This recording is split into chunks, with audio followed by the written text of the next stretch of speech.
Good evening, HoloNet. Welcome to a top 4 match for the Prototype Toronto League.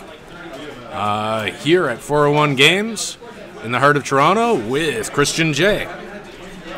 Hey, I'm your co-host for tonight, Christian, known on the forums as Christian. Secret identity, man. All right, we've got a cracker of a match for you tonight. We've got Evan Cameron versus Tim Ralphs, moving on up from the top 8. And in this match, they've decided on a special format, which is an arcs-only format. So what they've not done is brought any missiles, and what they've not done is brought any turrets. So this has proved to be a popular format in matchups for our league. Again, all that happened was they mutually agreed upon this format and decided to fly it. So we have 2 exciting lists here. Christian, do you want to tell us about Evan's list? Sure, it looks like Evan's flying a standard Imperial Ace list. He's got Backdraft in there, bumped up to Pilot Skill 9 with Veteran Instincts. Fire Control System is usually pretty standard on the Special Forces ties. Advanced Optics, so we can hold on to that focus token. That's a newer, interesting upgrade. Lightweight Frame should help out with some of those high dice shots coming at him from Tim. And the Special Ops Training is the title, and that'll let him shoot out his rear and front arc if the opportunity presents itself. I love doing that with SFs. It's the dream shot, Aaron. I love it. His next pilot's the Inquisitor. He's Pilot Skill 8, and he's got the standard 31-point Inquisitor build with Push the Limit, Auto Thrusters, and TIE V1, letting him get an Evade token when he acquires a target lock.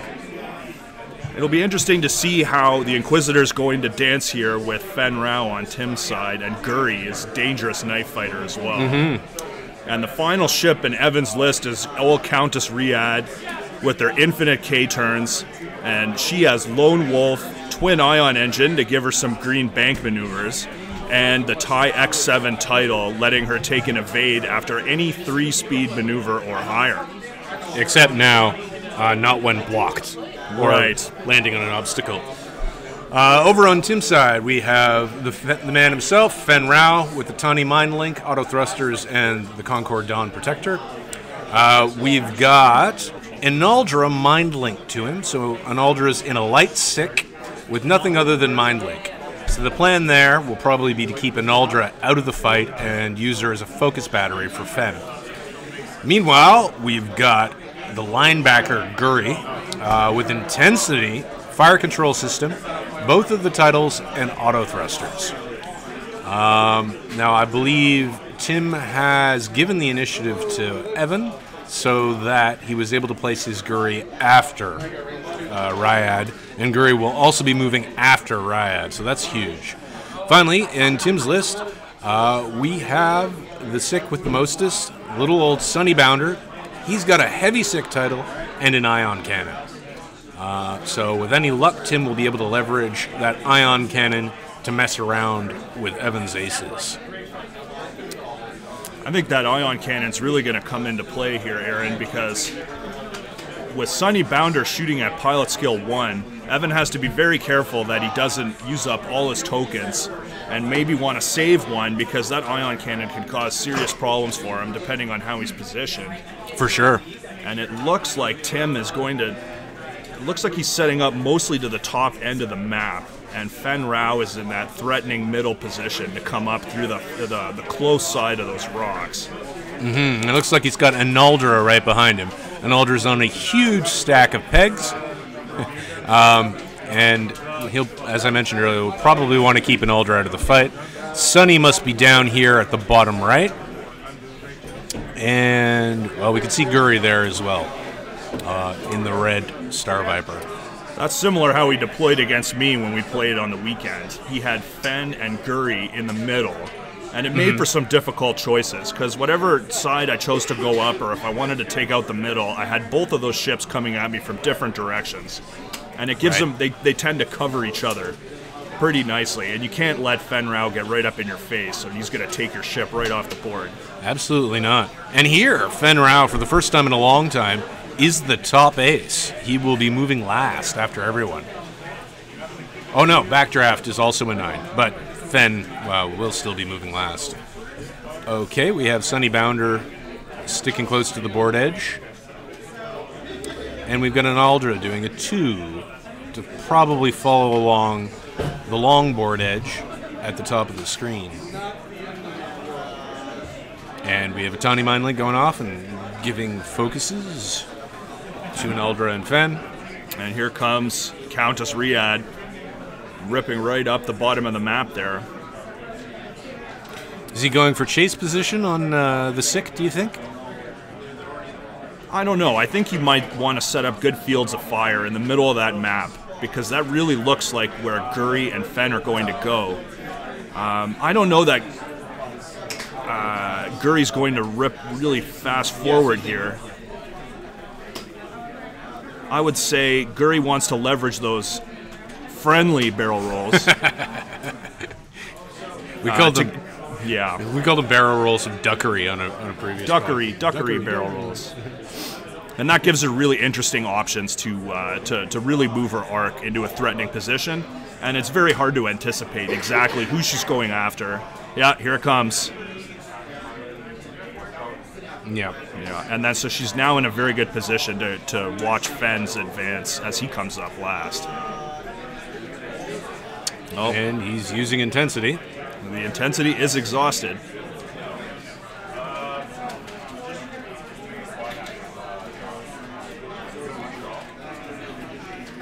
Cagey start there from the Inquisitor. Yeah, you got to start cagey with Inquisitor, though. With Fen and Guri up there, if you end up range one of those guys, you're dead. Yeah, and that's my downfall when I fly the Inquisitor. I'm way too aggressive. Me too. Why doesn't he fly like an interceptor? Being unable to clear stress with the 2 turn and the 2 bank really, really bothers me. Yeah, it's tough. And if you get cornered, it's very difficult to get away. Mm-hmm. That might come into play with Guri because of the way she maneuvers. If she can catch the Inquisitor in a bad position, it could be really difficult for Evan to escape from that. Well, nobody is declining the center of the board, so they're all pointing that way. So, if you're Evan, who's your target of choice? Well, he's not flying any munitions with backdraft, so it might not be a bad idea for Evan to actually K-turn backdraft, or even maybe try to run between those rocks on the side. With a sloop? With a sloop. You have to be careful. That Fen Rao can move very quickly with a 4 or 5 straight plus boost. He could be right on top of backdraft there. But backdraft really needs to utilize his ability to get the most out of his points, right? He's got the advanced optics. Yeah. Right. So he could easily take a target lock next turn if he wants to play cagier, but it seems like the fight is really going to happen in that bottom part of the map. The question for Tim is, where is he going to go with Sunny Bounder? Is he going to turn in and bring that ion cannon into the fight? Because that extra gun could really tip the scale into Tim's favor. I think so. Plus, it, as you mentioned before, should scare Evan into retaining some tokens with the ship that's he thinks is going to be shot at. I think Sunny is a nice counter to backdraft here, because an ionized backdraft is not going to be able to do as much as he would otherwise. He can easily be outmaneuvered. Right, and it could also be completely fatal to the Inquisitor if he chooses to use his reposition actions and then gets tagged with an ion, and then he'd be stressed and ioned, and that could get really ugly. I suspect Evan will probably be very cautious with the Inquisitor. I think that's his late game ship to a greater degree than backdraft is. Okay, Tim's not taking a direct turn, he's just banked.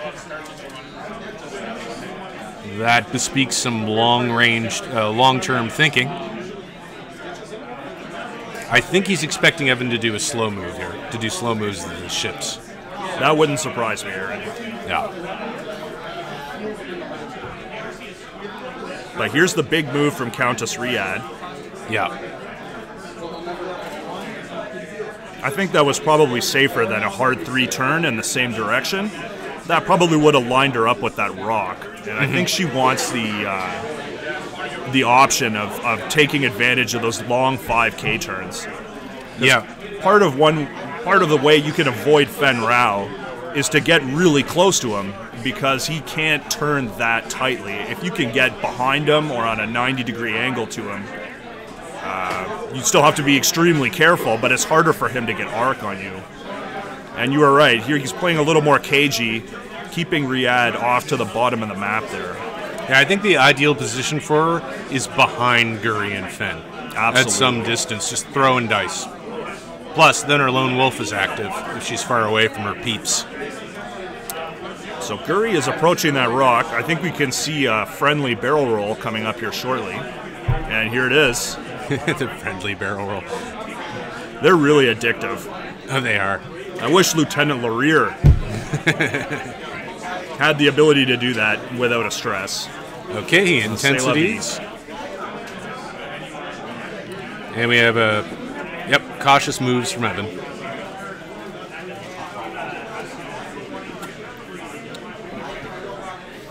Do you think a boost would be warranted here from the Inquisitor, just to get him a little bit different position? That way he could break off to either direction on the next turn. He knows he doesn't have to eat an ion cannon shot from this position. Oh, there's a target lock check on Guri. It's out of range. He's considering his options here. It might not surprise me if he chose to barrel roll towards the bottom of the map, closer to where Countess Riyadh is, and make Tim commit to him. Yeah. And then he still has the option to get away. Yep. Yeah. Not pushing the limit and opting just for the focus. And Backdraft is going one straight. Yep. And he can target log Guri now, which he does.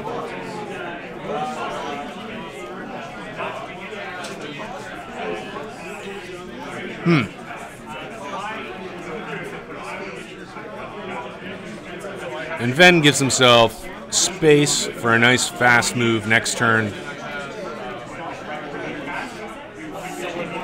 so he can rush one of those guys. Oh wow, he's doing a boost already. He's trying to get 2 guns. Well, now Fen Rao is threatening all 3 of Evan's ships. And particularly Backdraft doesn't have a whole lot of great options next turn. Nope. It's difficult for him to turn in either direction, since he's only got the white 2 turn. Yep. And I believe turning up would put him on that rock. Now, shouldn't Backdraft be shooting first because he's also a 9? Yeah, I believe they missed that one there. Okay. Yeah. All right, looks like range 3 to Guri would be obstructed. And almost pointless. But at the same time, he doesn't want to spend that focus. He wants to retain it for defense, so I don't know, shoot something. He's got a fire control system. If he shoots Fen Rao, at least he can switch the lock for free. Good point, good point. Yeah, that's the call, I think. Evan's thinking about it closely here. See, a boost from the Inquisitor would have actually given... Well, you know, in that case, Fen Rao probably would have not chosen to boost forward. For sure. Oh, he's shooting a Guri. I believe that shot was on Fen Rao because his target lock moved. Oh, you're right, you're right. Doesn't look like there's any damage there, though. Nah. Inquisitor's out of range. So, Riyadh, nothing. Looks like she has range. Guri range 3 through a rock. There we go. And the rock doesn't actually help. 2 hits and an eyeball. And that's what Evan had to fear there. Tim does not spend it because he would lose his exhausted. Yeah. And, oh. Can't tell what happened there. Backdraft had to spend his banked focus to not take damage there. And there's some sexy PTL target locks coming out from Season 10, participation prize. Yeah. Stay on target. So these guys actually matched up before in the regular part of the season. And it was a victory for Tim, but he said one of his most undeserved victories ever. And what happened was Evan brought some gunboats, with missiles, and Tim had double ghosts. And one of the things that happened was, on account of dice, a gunboat actually missed a ghost with a harpoon missile. Wonderful. So, I mean, that's some pretty bad luck. I mean, no one can fly those ghosts like Tim, that's for sure, at least around these parts. True enough. All right. I still hate him a little bit for those ghosts. So now we got an interesting turn for Guri. Yeah. Now she can really leverage that friendly barrel roll to dodge that rock right in front of her. Star Vipers have a 1 straight green? I believe they do. Yeah. I'm not sure. It's hard to tell from the angle on the stream, but I don't believe that 1 straight would put her on the rock. Thanks for joining us tonight, chat. Welcome to everybody from around the world who may be watching. I'm really worried about the Inquisitor. If I'm Tim, I'm going to get that Inquisitor. It is the chief object of my intentions. I'm actually worried for the Inquisitor. Yeah, that's what I mean.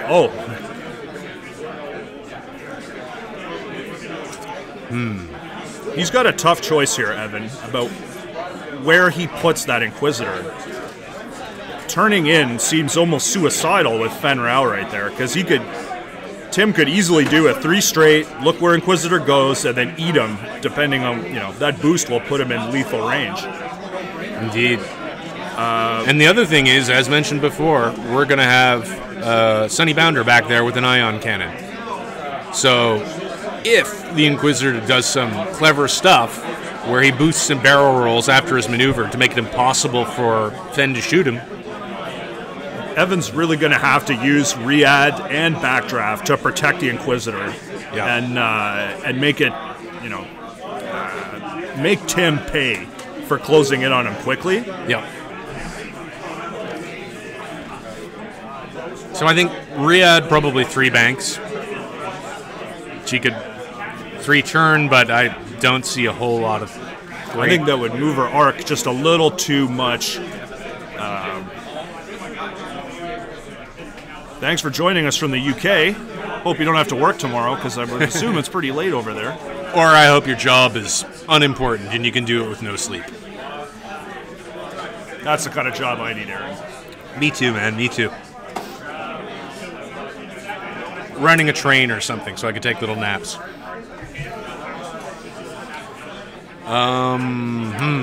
So this is going to be a long Sunny Bounder period. So much up in the air here. Those Sikhs have the 1 banks, do they not? They do. They do. And that is actually would be a pretty dangerous move for Sunny Bounder, because that would put Sunny's arc with that ion cannon right up the corridor between the rocks and cover all of that position. Her other option would be to turn hard on Riyadh. Riyadh might be a difficult shot for the ion cannon unless he could get some other shots on her. Yeah. I think of all of Evan's ships, Riyadh is sort of in the safest position. Yeah, I mean, you leave her for last, for sure, if you're Tim. She's just too much of a tank. And does he need to bring in an Aldra from the top corner? Or Hell no. just contribute as a focus battery, and that's the purpose she serves? Here comes Sunny. What's he doing here? Oh, 4 straight from Sunny. Whoa. The purpose of that totally escapes me.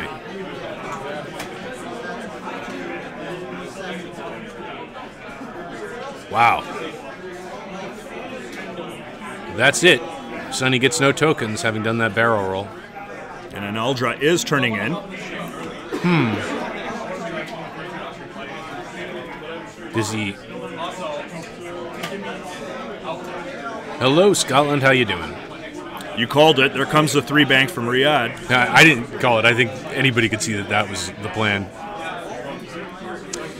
So, Tron999 asks about the benefit of intensity. So, intensity here on Guri allows her to get 2, possibly 3 actions. She can use her action to do one of her barrel rolls of Duckery or Boost, and use intensity to get an evade or focus. And then she can also get a focus by putting herself at range 1 of somebody. At the start of the combat phase, Guri's pilot ability is that she gets a focus if there's an enemy at range 1. Guri is one of those pilots that can really leverage intensity. Because she can get that free focus whenever there's an enemy ship at range 1, she commonly has a token left over. Yeah, I'm not sure about that 4 straight, Hambone. But I guess he's thinking long term. He wants that ion cannon to be behind Evan's list. But Evan hasn't gone fast. Evan committed with the Inquisitor. I think that was the right call. Plus, he knows where the ion cannon is. Oh, but Tim gets a block with Guri. That's huge. That was well played by Tim. Yep. I mean, there were 6 ships potentially in that area. So, oh dear. Here comes the pain. So I think Evan has decided just to tank this shot. It's the whole plan here. Just tank it. Fenn's going to target lock Inquisitor here. Yep. Here it comes. Yeah. Is he range 1? Looks close. I can never tell on the screen. It looks pretty close to me there, Aaron. That was an odd move with Sonny Bounder because he could have probably ion Backdraft since Backdraft did not have the token with that block. He spent his focus from Advanced Optics last turn. Yep. I think it was not in the technical sense, but in the other sense, a missed opportunity. Have they forgotten to give Guri her focus token? I believe they have forgotten that. it. Unfortunately, is another missed opportunity. She might eat a hit here from the Imps.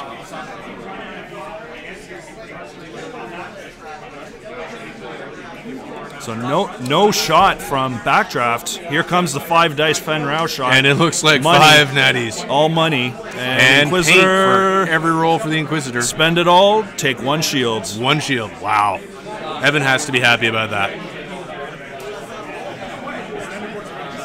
Well, Fen Rao does have infinite proton rockets. Oh man, he's still got to dodge Guri's shot, but she doesn't have the focus. Nope, she does not.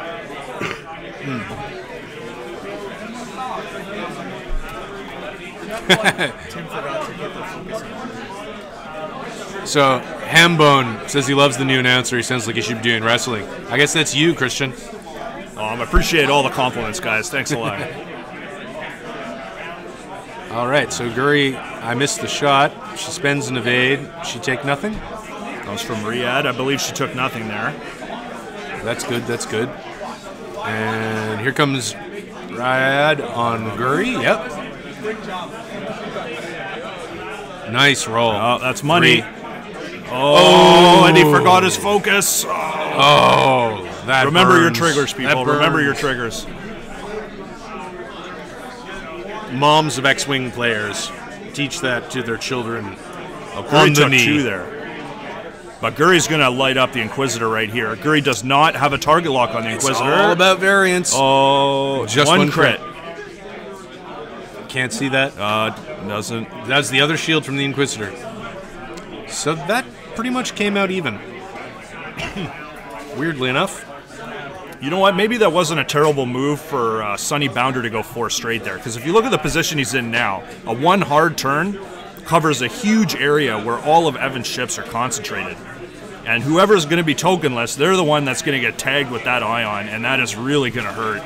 Except the problem with that is Riyadh does a 5 straight and punches Sonny in the mouth. Yeah, that's a real possibility. He does also have an Uldra there to put on some added pressure. Yeah, I don't think 2 puny dice from an Uldra is going to scare Riyadh much. The Inquisitor's got a tough position to think his way out of here. It would be nice to think he could just hard 1 either direction and get out. He's got to watch, because that's an Atani Fen Rao. Fen Rao could just K-turn on him, and he's going to have that focus from an Uldra, and the Inquisitor could end up eating another nasty shot. Indeed. It might not be a bad move for the Inquisitor. I think he's got a lane to just 4 straight, just get out of there. Yep. He's already lost both his shields on that exchange. I think he's lucky to come off that well. Yeah, that was pretty good. I mean, it was a measured risk for Evan. I mean, he could have rolled a blank in that fistful. That would have been the average result. And I guess he'd be one into hull. But yeah, for Evan here, it might not be a bad idea to try to turn onto those Seeks. It's tempting. Because at best, Fen Rao either hard turns and boosts or K turns, and Evan's ship should be able to get far enough away from him. Backdraft could pull a turn here and leverage his rear arc if he has that kind of shot, and also put some serious pain onto those Seeks if they end up in his front arc, because I'd be so tempted to just one hard in Sunny Bounder here to unleash that ion cannon on these guys. But like you pointed out before, Evan could come right in and just eat them for lunch. Yeah, backdraft and Ryad on top of Sunny, and he's goners. Yeah. Well, hold on, he's a heavy 6, so he's actually got 3 hull in 1 shield. Well, yeah, but with all those ships shooting at him, I think he's going to show up in the obituaries tomorrow morning.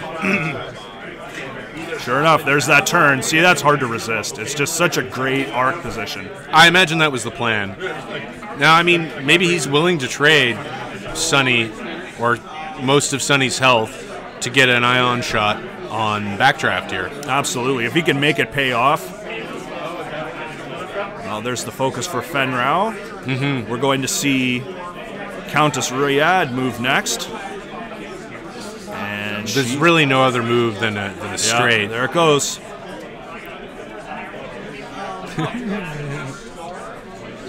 Woo! Dear me. I guess he can make the decision to whether he wants to K-turn based on the board state, right? He's not committed to K-turning at any time.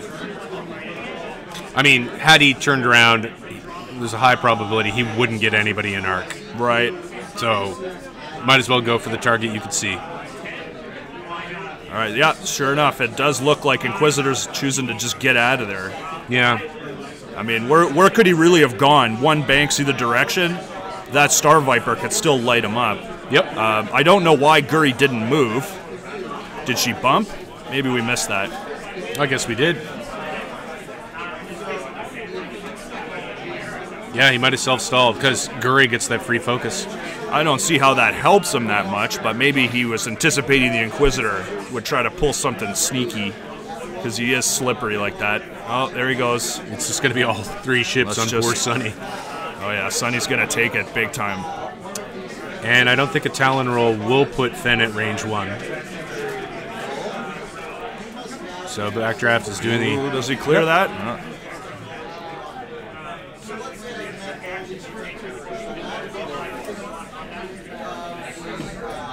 So got 1 bank from the Inquisitor. Well, I didn't expect all 3 ships to go jump on Sunny, but I think you're right. I think it's time to write that guy's obituary. I think it was the best play to make because he didn't really have good angles to turn back on Fen Rao or Guri. Guri must have bumped. He's still got the target lock on Fen, so if Fen did do the Talon roll, he could very well eat a crit right here. Maybe Tim's willing to risk it? No, he just did the hard one.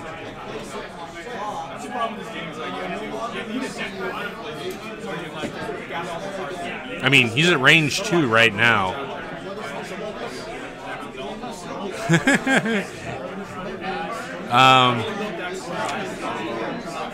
Yeah, I mean, Fen's got to get out of range 2, right? I mean, he doesn't want that special new crit going through. This might not be a bad time to double tap with backdraft, or even ignore Sunny and try to put Guri out of her misery with what is that, 3 dice onto Guri?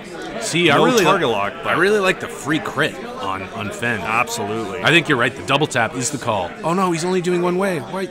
No, Evan. Let's see how many dice he rolls. No, he's going for 2. All right. So he doesn't care. He doesn't care about Sunny. Here comes the shot on Guri. 3 plus a crit. He's got the target lock on Fen. This could really hurt. Ooh, those look like eyeballs. Always spending it and adding a crit. Ooh. Yeah, he's finishing Guri. You called it. Oh, he let him get away with one there. Yeah. Sportsmanship. Folks, it's good for everybody. All right, Tim needs paint. Paint, he gets paint, it. Did paint. he just triple evade? Triple natties. Oh, wow. That's so frustrating for Evan.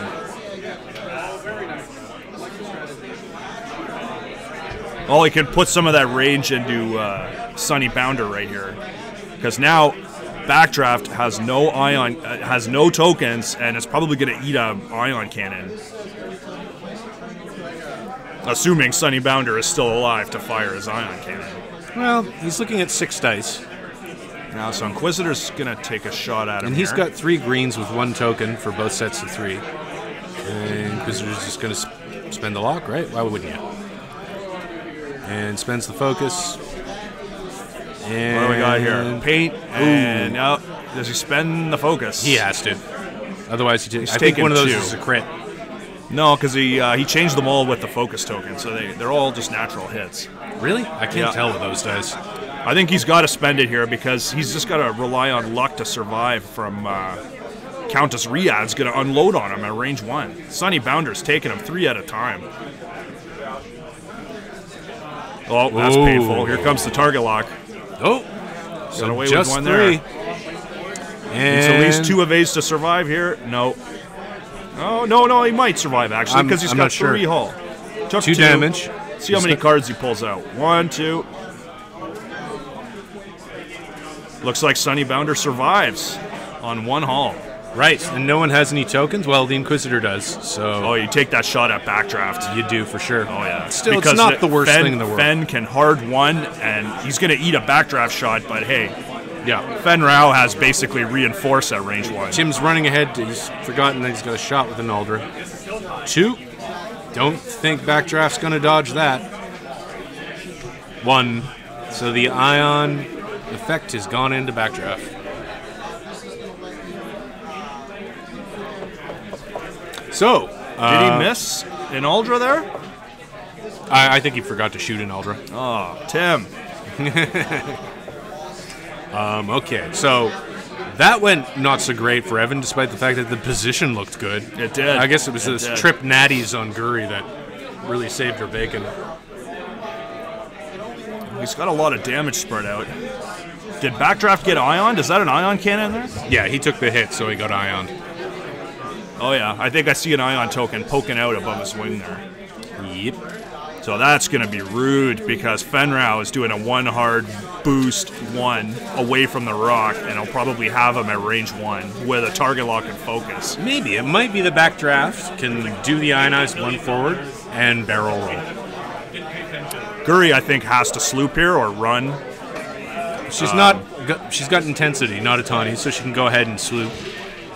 It's not going to hurt anybody. She just doesn't have too much hull, right? Can she really afford to take a nasty shot? I don't think there's going to be too much shooting at her. Maybe Backdraft, because we know where he's going. Mm-hmm. He might use Sunny here because he knows Backdraft has to go 1 straight with his Ion token. Yep. So Sunny could park him in front of Backdraft, cause Backdraft to bump, deny Backdraft an action, and also protect Sunny because Backdraft won't be able to shoot at him either. Yeah. And I don't know that the Inquisitor has a great position to get any shots on Sunny if he's sort of right up in Inquisitor's face there. He might only have to eat a Riyadh shot. On the whole, I think that's a terrible position for the Inquisitor now. Yeah, he's really got to break out, break off, rethink the board state. He doesn't have any good moves here. He can't really utilize those 1 hard greens unless he turns away from the fight. And you got to be so careful around Guri because she's like a slippery little snake. Mm-hmm. Yep, she can which is the hard best 1 way. left. Yeah, it's the only way I can describe her without using profanity. Yeah. She's a Mustang, right? I mean, she charges in there and disrupts your opponent's plans. And tanks a lot of damage, which she has done here successfully. Well, those friendly barrel rolls that she has, it was such a huge improvement on that ship. It's such an interesting, fun ship to fly now. It's almost impossible to predict where it's going to go, especially if you're getting out pilot skill.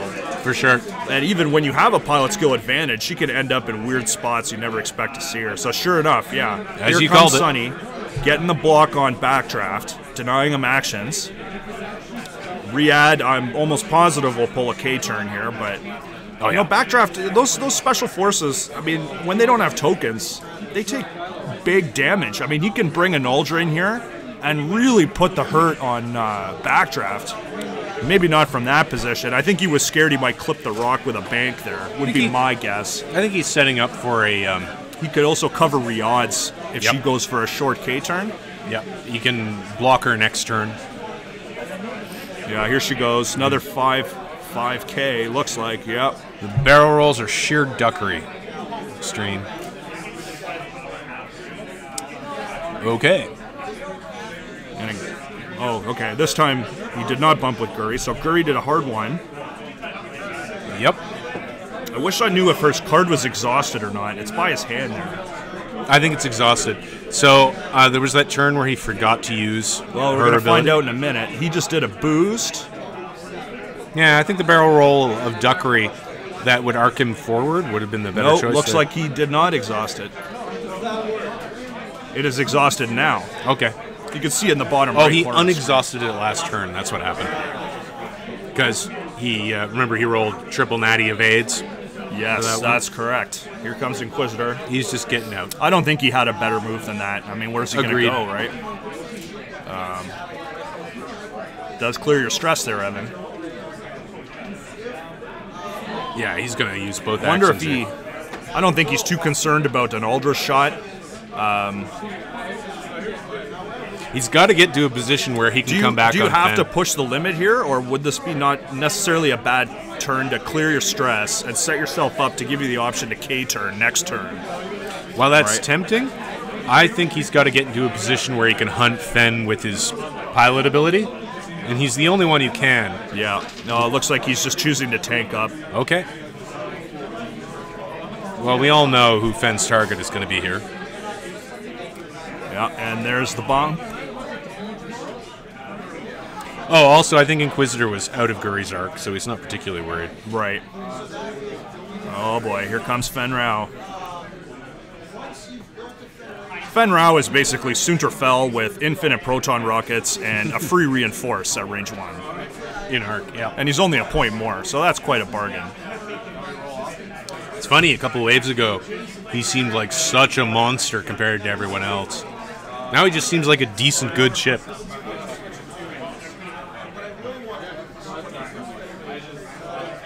Yeah, I guess that's range 1. It's tough to tell on the screen. Did he take the lock? Yes, he did. He did. He's going to try to end backdraft, and backdraft has... Ooh, that's close. Oh, we might need a judge call there. Oh, I hear the noise. Your screams of rage. Range 2, baby. That sounded like it came from a large animal, so it's probably Tim. So this is from backdraft. He's got 2 hits and a crit on Fen Rao. It's not range 1. It's not range 1. So Fen, he's going to have to spend that focus. He does, and he's all right. Did he take anything there? I don't think so. We would have heard more animal noises. All right, here we go. 2 hits from Fen. Oh, 1 hit. Target lock, hit, 1 crit. This could be bad. Whatever, backdraft's fine. 1 shield, big deal. That could have been so much worse. I'm not used to these TIE fighters with shields there, Aaron. You should try them. They don't pop with 1 shot. They're a little too expensive. We want to have lots of people on the table. All right, so here comes... You got to try the gunboats, man. I know. I should have bought more than 1. I'll loan you mine. I just want to see what you do with them. Here comes... This must be Riyadh on Sunny Bounder. Sunny Bounder laughs it off. Damn it. Evan just can't get good dice here. I think we've gotten an Uldra shot, and that's it. No shot from Curry. Get out of here, Tim. An Uldra on the Inquisitor. Range 2 on the Inquisitor. Yeah, he's got no other shot. Go, Lightsick. Oh. Woo. 1. And all the Inquisitor laughs it off as well. Well, that could have been so much worse for Evan. So now Backdraft's actually lucky to get away as he did. I thought that could have been. I thought that was going to be the end of Backdraft right there. It was 5 dice, target lock, focus. He was lucky it just was outside of range 1. But now Backdraft's not in such a terrible position because the hard 2 will move his arc because Sunny and Uldra are going to be gone. 2 left? Hard 2 left. Yep. Fen can't really chase him there because the rock's in the way. Yeah. Agreed. So, Hambone thinks you should be a full-time announcer. Enough playing. Well, yeah, I'm getting a little salty to play anymore. I try to fly my TIE bombers, and I just get creamed by targeting simulator NIMS and people rocking like 3 sets of harpoon missiles, blows my swarm right off the table. Anyway, I promised my fellow announcers I wouldn't get salty about it this week. That's good on it's pretty Tim. entertaining. Let's put him back on, Tim. All right. So, yeah, I agree with you. Backdraft either does too hard. left. Yeah, I think that's a good move for him because he's protected from Fenrau. Guri is sort of in the middle of nowhere. She can't even use her friendly barrel rolls to get a good shot on him. So, an Aldra is going to block. Even going straight with backdraft, I don't hate that move either. But, yep, I was thinking 4 straight barrel roll left. Where's the Inquisitor going to go, right? He's got to turn in somewhere too. And Fenrau is just going to hunt down. He's just going to, take his standard bank in and just eat whoever Evan gives him, right? He's got to be very careful there.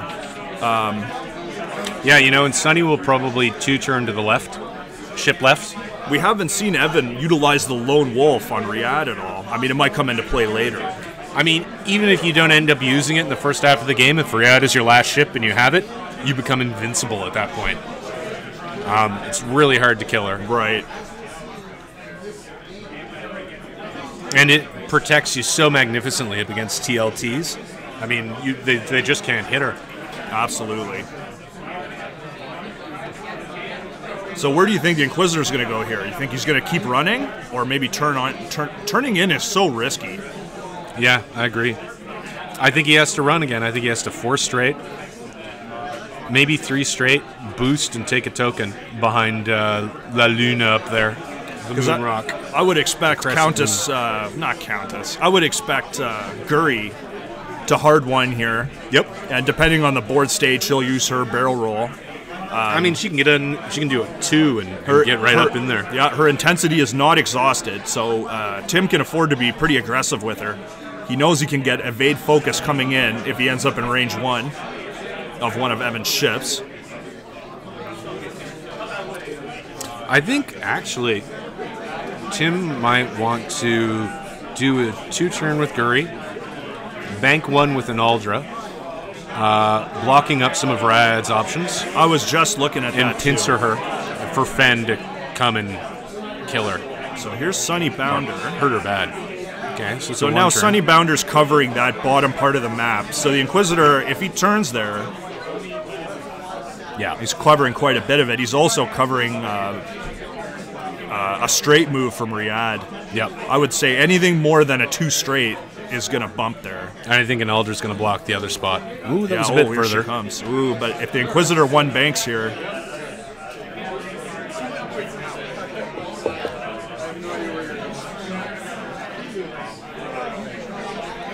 All right, here comes Riyadh. What did he do? 5? No. Oh, he did the 3. Oh, he got again. blocked. Oh, this could be rude.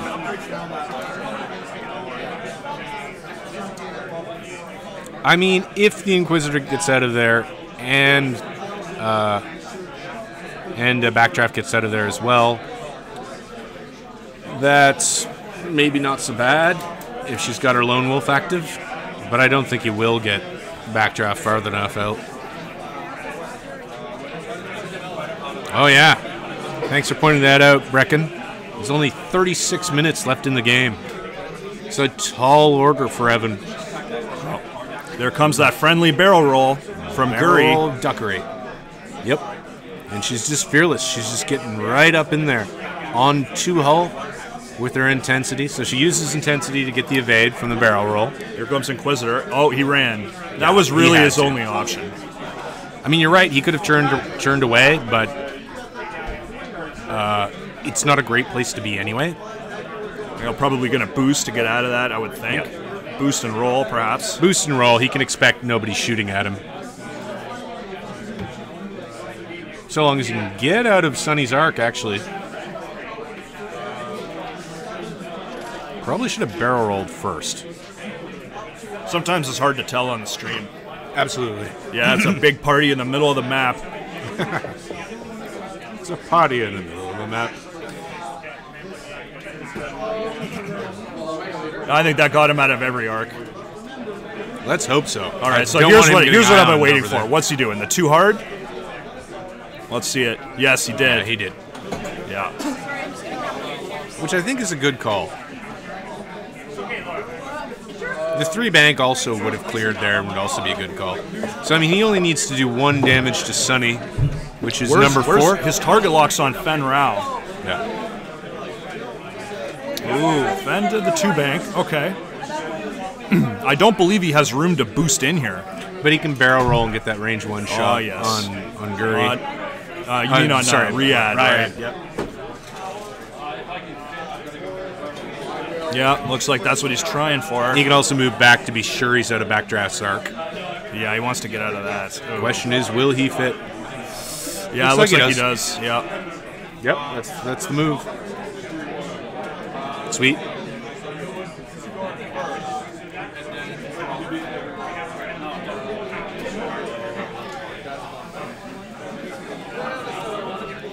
Well, Evan needs some. Who do you luck. target here with backdraft if you're Evan? You gotta go for Guri even with the evade because she's not gonna have a focus. Right? You blow Sunny Bounder up. Yeah, take him out. He's right there. Get rid of him. He's pesky and annoying. You don't want that ion cannon coming back into the game. Yeah, he does have the range 1. No, it looks like that's what he's doing. 2 hits plus a crit. There we go. Sunny needs better than more that. than it got. Yeah. So Sunny is history. Poof. That's 19 points in Evan's point column. If he manages not to lose Riyadh here, I think that's pretty unlikely. Riyadh's full health, and Fen has his target lock somewhere else, I believe. Oh, and Guri had no one at range 1. Fen doesn't have a target lock. Oh, but if you roll like that, it doesn't matter. It doesn't matter. Oh, did he get nothing? Oh, I think it's. Oh no. Oh, ruthless. 5 hits. 5. Oh. The last one's a crit. 2 crits and 3 shields. That looks like a. 2 crits. Damaged engine, structural damage, I think. Oh. That was savage. Yeah, damaged engine is just nasty. Still, better on Riyadh than anybody else in the game.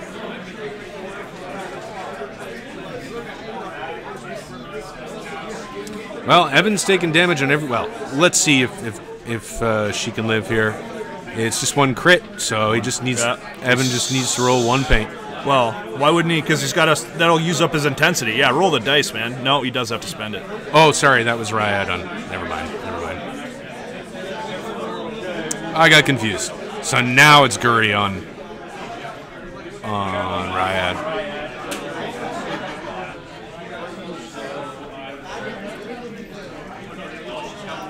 Yeah, this is definitely a really tough position for Evan now. Well, if he lives here, Fen will still hunt Riyadh. I mean, Fen is now 1 shot from killing any of them. This is... nothing. Guri blanks. Still, that balances out. Come on, Tim, you rolled 5 pain on the Fen shot. Balances, Tim.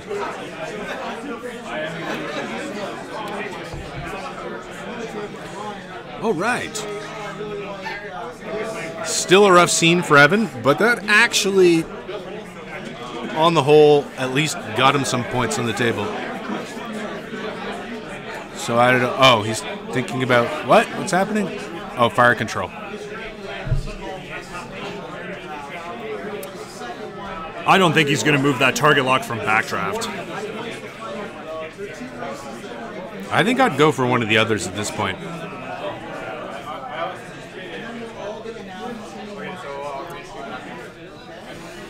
Because backdraft, I mean, I don't know how you fly them, but I tend to, once I turn away from the fight, I 1 bank or 1 straight, try to keep using that rear arc and throw crits at people. Yep. Evan has to just hope that he gets a block or something on Fen Rao so he can maybe leverage backdraft's crit ability. Because as it stands right now, he's got a deep hole to climb out of. But you never know. I mean, ships that have no shields, like Fen Rao, you take some bad crits, and the game can completely turn around. Remember, Guri's almost dead. Yep, 2 hull on her, 2 hull on Inquisitor, 1 hull on Riot, and backdraft is down 2 shields. The damaged engine on Riyadh is not the end of the world, but the structural damage is really bad. Yeah, that burns. I don't know if I would bother fixing that, because you got an evade anyway. You're on 1 hull. Do you think Evan dares do a 1 bank shipwright with Ryan? Does he dare? To try to catch Fen Rao? To block Fen and Guri? Well, Fen could easily 1 hard towards... Yeah, I don't know. Because I see Fen turning towards backdraft. He's more predictable, right? I mean, you know basically where backdraft's going to go.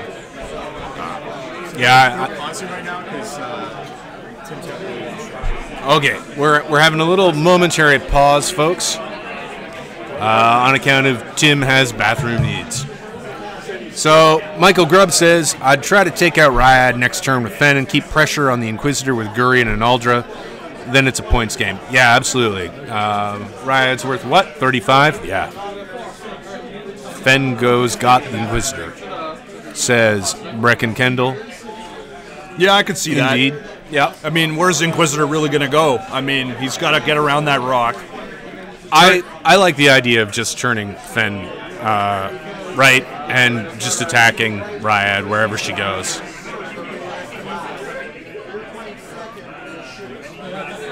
I'm not sure who Hambone's responding to there. I mean, this is intense. This is really close so far. I mean, Evan could hold on to his ships with some tight piloting. I wish he could get the Inquisitor turned around, but I think the Inquisitor's had 2 shots all game. I think that's all he's had as well. I mean, it's a tough matchup for the Inquisitor, right? He can't leverage that 8 pilot skill is just not enough to deal with Fen, and he knows that if Fen catches him, it's curtains for him. He can't eat that much damage. He doesn't have proton rockets or anything to leverage like that. It'll be interesting to see what he does now. I would think he doesn't have a whole lot of options with Inquisitor now, aside from that 1 hard to go back up the map, because if he goes any other direction, he's trapped in a corner. Yeah, I mean, he could do the turn to the left, the 1 turn, and then barrel roll north, so that Fen just can't get a range 1 on him. Yes, we paused the timer. Tim had to use the washroom. So that really important process is going on while we sit here and think about how Evan can come back here. If he is down, and I mean, he's only down in the sense of overall health, not down on points. On points, he's ahead. But it certainly feels like he's been on the run.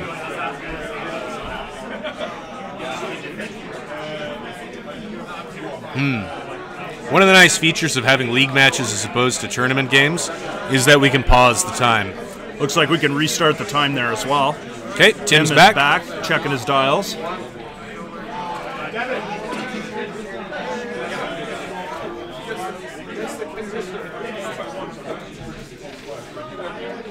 And so we've got an Aldra turning to follow the Inquisitor, which is good. In a couple rounds, she may be able to jump in front of him and do a block. Yeah, it was that block that proved so fatal to Riyadh there. It was. I mean, she could have had focus evade, and she would have just lost her shields on that exchange, but instead it was deep into the... Take those crits right to the bone, right? What the heck's happening? Is that a block? No. Oh, Evan just made turn order mistake. No, he moves first. Evan has initiative. Riyadh and Guri are the same pilot skill. Oh, they both bumped each other. Huh. Maybe the 5 straight didn't clear. I missed what he tried to do there. It's a 4 straight, but there was like no chance it would clear.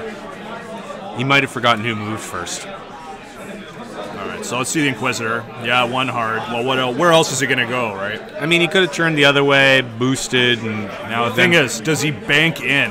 I think he has to. Nah, force no Fen to commit, because if he banks in and backdrafts is probably going 1 or 2 straight, right? So you have to make Fen choose. Do I go after the Inquisitor, right, or do I continue to chase Backdraft? He's got to leverage the guns he still has on the table. Yeah, here it comes. Here comes the boost. You called it. And then he's got to take that target lock on Fen Rao. He does. And hope he rolls money with those green dice if Fen Rao gets into range 1. But no, he's going for Guri. He's checking the lock. He's out of range. There we go. They do Fen. So the moment of truth will be when we see if Fen did a 3-turn towards Inquisitor. Oh, it could get ugly. Even a 1-turn boost could put him real close. Nah, that won't give him range 1. I don't think so? No. All right, here comes. There we go. See? 1 straight. Yeah. Yep, money. And if Fen did turn towards there's a rock Inquisitor, there, so it's not that easy for Fen to chase him. He'd have to barrel roll. And then that would line him up to go after Backdraft, I mean. And that would really line him up for the Inquisitor. Yeah, the Inquisitor would just smash him. Well, it'd hurt him. It wouldn't kill him. I'm really impressed that Evan called that straight to block Guri with Ryad. Yeah, it gives Riyadh a reprieve, right? Because next turn, unless Fen turned into Riyadh, and if he did, I mean, that would be money. If he could block Riyadh here, I don't think that would happen. So here, Evan is thinking about barrel rolling to the left or to the right. If he barrel rolls left and Fen did that 3-turn... What, with Backdraft? Is that what he's looking at? Stay right there, because look at the way his arcs are, right? So if Fen did do the 3-turn and then boosts to get in on the Inquisitor, then that's no arc. Yes, okay, I see that. If he barrel rolls right and Fen turned in to go after Ryad, then at least he's got a range 3 shot with the crit. Or most likely does, I think, judging from the angles. The rock might obstruct it. Oh, he's going the other way. He's going the other way. So he's gambling it all on Fen went after Ryad. We'll see. Did Tim switch up? He's famous for switching up. He did. Oh. See, folks, it's never over till it's over. Very exciting. Yeah. Now Evan and we Evans. What do we know? Evans 4 straight now looks genius. Look at that. That's brilliant. And he's got range 2. Backdraft's going to have a range 2 on Fen, throwing crits, target locks. This could get ugly. Inquisitor's got a range 3. Fen's got only the focus. Yep. And he's got 2 nasty, nasty shots coming in. So this should be a lesson to everyone. When you're down, when your ships are hurt, you just read your damn opponent's mind. That's right. That's how it's just done. Straight up. Here we go. Okay, here comes the target lock. 1 hit so far. Blanks. Okay, so hit crit on Fen. Hit crit. And Fen rolls. Fen knocks it off. Gets what he needed. Ruthless. So we've got the Inquisitor. It's long range shot.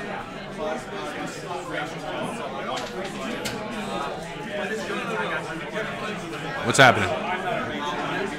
Oh, he's thinking about here. It's clearly an arc. Here comes, Inquisitor. 1 hit so far. Evan's just not getting the dice. 2 crits and a hit. That's what he needed. All right, so let's see how Tim rolls here. He's still got to focus. That was a chance. Saved by the dice. Well, Evan has come back positionally, that's for sure. And heck, he's still got 19 points on him. That's right. Guri's going to have a shot at Backdraft here. And hit crit. Target lock from the fire control system. Oh, man. He spent the focus. Nope. 2 evades, just 1 shield. Woo. So, in a round where the positioning was entirely on Evan's side, the dice swung and gave Tim the shield. X-Wing, what a game!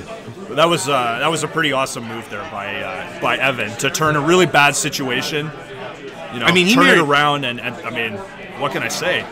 There were like 3 or 4 discrete calls he had to make there, and he made the correct one in every case. And then, despite that, got nothing. Dice don't cooperate, they don't cooperate. What can you do? Complain about it at great length. Yeah, you can. Yeah.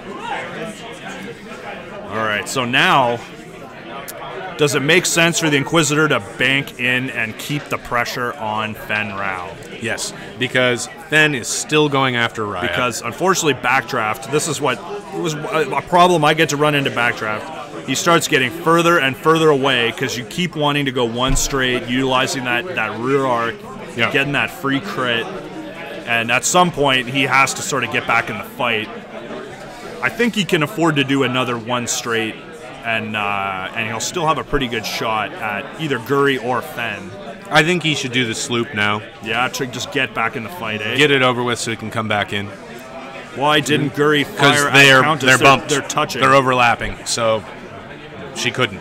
It was against the rules. We were answering a question as to why Guri did not fire at the Countess. Now, Inalder is not in as useful a spot as she could have been. She can't get in front of the Inquisitor to mess with his action. No, and she needs that focus for Fenn, so there's no K-turning. She basically has to bank around that rock. Bank 3 or something and focus. Turn, or bank around that rock and get another focus to Fenn. Because there was that's, I mean, part of the problem with Atani and why people hated on it so much, right? Because that was the money block on Fenn Rao, right? If Fenn Rao didn't have that focus, he would have been taking a hit and 2 crits. Yeah. Very likely could have been him dead. That could have been the end of Fenn Rao. Another entry into the obits. Still, what a game we're having here. I mean, this is tense till the end. We've got 22 minutes on the clock. Maybe we should tell them they've got 22 minutes remaining. They may be unaware of the time. I guess I'll go do it. Can you hold down the fort here? Yeah, of course. Absolutely. Oh, 21 minutes remaining on the clock. Thank you. Devin has the clock. Oh, okay. So Fenn Rao, he's not in a great position to K-turn here either, right? I mean, he does have those Talon rolls. This might not be a bad time to use them. He's got to stay on Riyadh. You know, Riyadh's going to K-turn. For sure she's going to do it. Now, I wonder if Riyadh 3K'd, and Guri's going to move out of the way. I'm thinking that... Yeah, Guri moves second. Guri's going to move after, so he's not going to be able to leverage Guri to block Fenn's move. He's not going to be in the same spot. It's the 5K. What did she do? I think it's the 5K. We'll see in a moment. I keep reading the dial in advance, and then half the time I'm wrong. It's a bad habit. Oh, no, it's a 2K. It's a 2K. 2K? Wasn't this what you just said? Oh, you said... I thought a 3K, but 2K's, even better. Okay, but here's the problem. Guri is not going to be there. Oh, but Fenn has to go fast too, right? What's the shortest he can go? Straight is a 2, right? Last round, Evan succeeded with head fakes and blocks. Can he do it again? I mean, this is like... Where's Guri going? Oh, this Guri's is the going challenge after the Inquisitor. In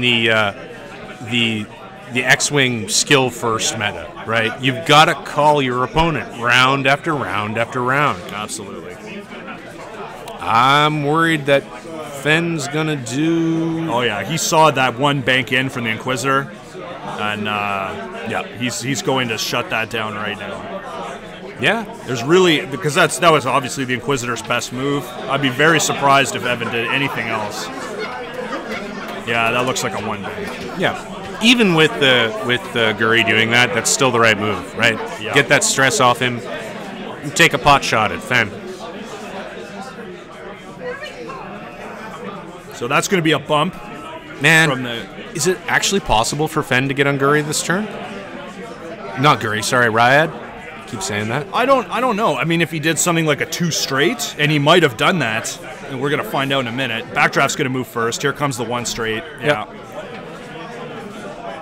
He's got the target lock from the fire control system on Fenn Rao, but yeah, he's going to barrel roll. He's got to try to get, Guri's got no tokens. She is going to have a focus from her ability, assuming Tim remembers her ability this turn. I don't know if that's obstructed or not. I always like taking trick shot on backdraft. Yeah, because I always like using he's frequently hugging rocks and tight turning around and taking these funky shots from weird ranges and angles. Yeah, but then he's only PS7. That's true. But, I mean, it didn't really help him that much here. It doesn't look like that gives him arc. I think he's got arc on Guri there. Oh, well, now he does. That's it. Shenanigans. All right, so we're down to 18 minutes and a half in the game. And what do we got here? I don't know. Oh, he did some kind of K-turn or something that requires moving Guri. That's a 3 bank. Oh, we got a bump. We got a bump. Not bad, not bad. The pot shot from Inquisitor might get through. Chances are it won't. And he'll have no auto thrusters, but he does have a focus token.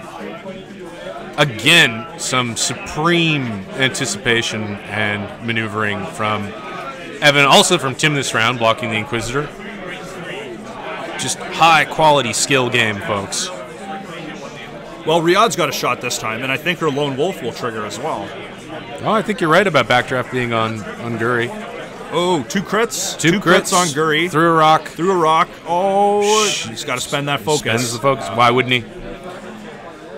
Wow. I mean, Evan is just hanging on. His jaw's tight here every turn. Trying to grind through Tim's bones and just not quite managing it. Sorry, that was way more grisly than I intended to be. Oh, it doesn't look like Inquisitor has range on Fenrau. That's frustrating. And we're back to reset. Good news for Evan. He's behind Tim. Sorry, the Inquisitor's behind Fen. Pardon me. Yeah, and Inquisitor, because he used Guri to block Inquisitor, Guri doesn't have a whole lot of great options. She wants to do the one banks, one hards, and use that friendly barrel roll to change her position. This might be, but Backdraft is now drifting out of the fight, right? You can only go one straight so many turns in a row. I mean, he could two-turn to his left, but there's no guarantee that's going to put anybody in his arc at this point. Well, he moved his target lock over to Guri, so maybe you're right. Maybe this is the turn to sloop, right, and hit her in the face with that big 3-dice primary. I mean, the Backdraft is the same at the front and at the back. In fact, it's better at the back because you get to add a result, even if you've got all tokens, and that's always better. Yeah, that's right. I guess you don't even want to use the front if you don't have to. But I mean, he wants to be able to dogfight with her, and if he's just running, then a lot of the pursuit is up to her. Because this round, Riyadh doesn't really have to chase Fenrau, like with another K turn. Yeah. She could go straight. 5 straight. Yeah, she could go straight to either, lay it into Guri or put some pressure on Anuldra. I mean, I bet Evan really wishes he took some shots at Anuldra, because if she was off the board, I mean, those hits he got in on Fenrau, they'd be going straight to the bone. Yeah. But, I mean, he did the best he could with that situation. Sunny is still the only ship that's dead. And that's doing pretty well at this point. So it'll be interesting I think we might see a Talon roll or a K turn from Fenrau here. I mean, he doesn't have much to lose by doing it. Backdraft is really not going to get any shots on him this turn. I think the Talon roll is actually slightly dangerous for Fen. A Lone Wolf Ryad who does a 3K in front of him, and maybe the Inquisitor coming up behind him. I mean, his auto thrusters don't matter versus the Inquisitor. They don't work. And Lone Wolf Guri throwing some dice, that could be bad. What did she pick? Another 2 straight? It's a 5 template. Oh, 5K. And we're right, she's going after Guri. Is he going to fix his limited agility? I wouldn't bother. Honestly, he seems take not the to. evade, take the focus. Yeah. Well, he's mostly thinking about shooting with her here. Let's see where Guri's going. Yeah, he didn't dare sloop there. As tempting as it is, the possibility of Backdraft being on him and Guri down to 2 hull. It'd be a dangerous move. 1 bank left by Backdraft would be good here, says Hambone. Oh, yeah.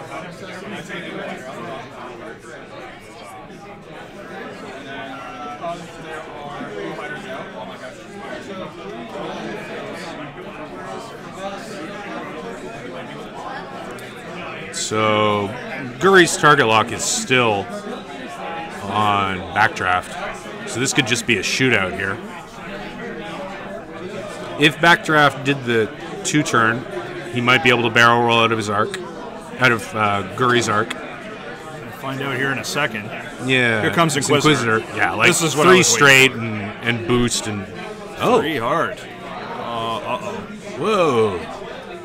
That's a little too clever by half, maybe. Yeah. But at least there's no threats on him this turn, unless Fen turned around, but even then... I mean, he'd be eating a range 2 or 3 shot from Fen. If Fen K turned, there's no shot. If he taloned, Oh, it is the 2 turn. Yeah, he did the 2. So he's still got. It looks like he still has Guri and Arc, but he's eating a few shots, staying in that position. He looks like he has his lock on her. So barrel roll for position, I guess. I mean, it's the only action he's got on his bar he hasn't already done. I kind of like that about the advanced optics on the SF, because now you can always barrel roll, use that reposition to get in, get out of arcs or get some better shots or leverage your sort of rear arc. Oh, Fen chose to just turn out. Yeah, I felt that was the most likely thing for him to do. Can't target lock nobody. He's just going to come around and plan on a date with Backdraft later on, in which he chooses the terms. Okay, so we got... Guri gets a free focus. We're going to have a few shots on Guri here. Yep. Fen Rao is still out of range. This is Evan's round, but we've got 2 focus tokens on Guri. Comes Backdraft on Guri. That looks like range 2. It is.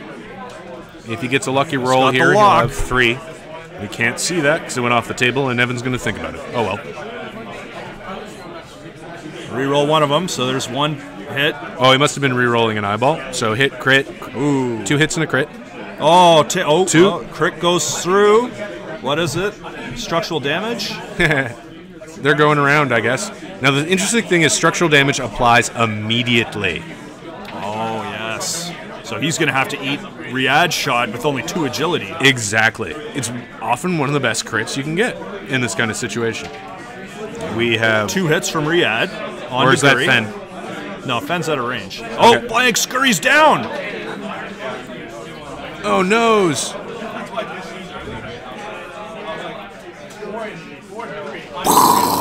Kablooey! Sorry, I had to do that once. Well, they think you're wrestling. Oh, because she can still shoot. Yep. Target lock. Ooh. She gets 3. Backdraft manages 2, so he takes 1 hit to the hull. 1. 10 minutes left, and it ain't over, folks. We've got a pretty big lead for Evan now, having killed over half of Tim's list. Evan really turned this back in his favor. He's got to do everything he can to take out an Aldra. 1 damage. Hey, this could hurt Backdraft. Looks like it. No, it went through. It's taking another damage. Whoa, 1 hull Backdraft. Backdraft is down to 1 hull. Wow. So, what would you do with Backdraft here? Ah, man, I don't know. Running is sort of dangerous, right? Because if he guesses you with Fen Rao, you're eating. Fen will probably do 2 straight because he needs to kill 2 guys. So he's got to be cautious enough to get Backdraft here. What if Backdraft turned away hard? Because you look where Fen Rao is positioned.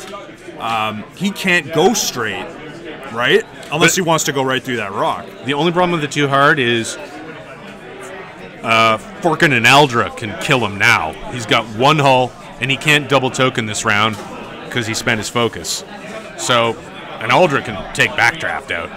It's not guaranteed or anything, but if you put both guns on him, even if the Fen shot is from range 3, all it needs to do is burn a token, and then an Aldra pops him.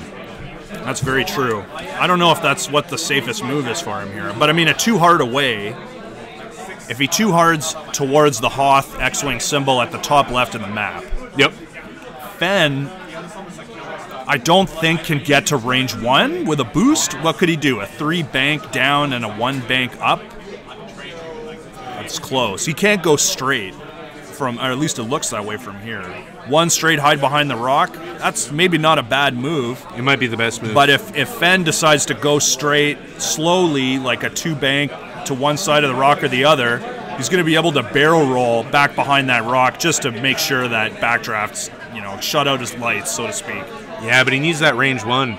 Otherwise, the action economy is just junk. Because Fen Rao doesn't necessarily need a range 1 shot to kill Backdraft. Backdraft is... well, then it's even odds, right? You'd be lucky to survive a range 3, I would think. Let's see if he gets a focus token on each side. It's pretty close to even. Conjecture. Yeah. Let's see what happens. I think if I'm Tim, I do a nice fast 3 bank with an Aldra, just to keep her guns in the fight. Keep the pressure on. Yeah, maybe 2 bank and focus, just in case Backdraft does a 2 to his left, 2 turn to the left. What do you think Riyadh could do? Do you think a 3 hard would put her on that rock? Oh, she's got the island engine. She could 1 hard, 1 bank. Yeah. And see where, because you want to get rid of an Aldra, right? If you get rid of an Aldra, now you got super pressure on. Tim basically has to kill Riyadh and Backdraft in the next 8 minutes if an Aldra goes down. And let's face it, she's got light seek, right? Yeah. You could sneeze on her and, I don't think I've ever failed to take one of those out with 1 shot from 1 ship. it can happen. She's...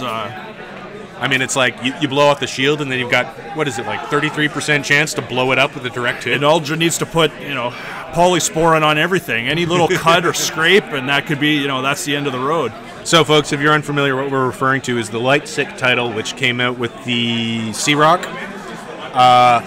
Lets you get a sick at cheaper cost, but the consequence is that the first hit, the hit you take to hull, all the cards you get, they're all being dealt face up. They are. So many's the time that your sick will take 2 hits, and the second one will eliminate them. One-hearted here, okay. That's interesting. I think he's being cautious here. I think he's trying to block Ryad's Yeah. 3 bank, and he maybe even will turn Fen. Oh.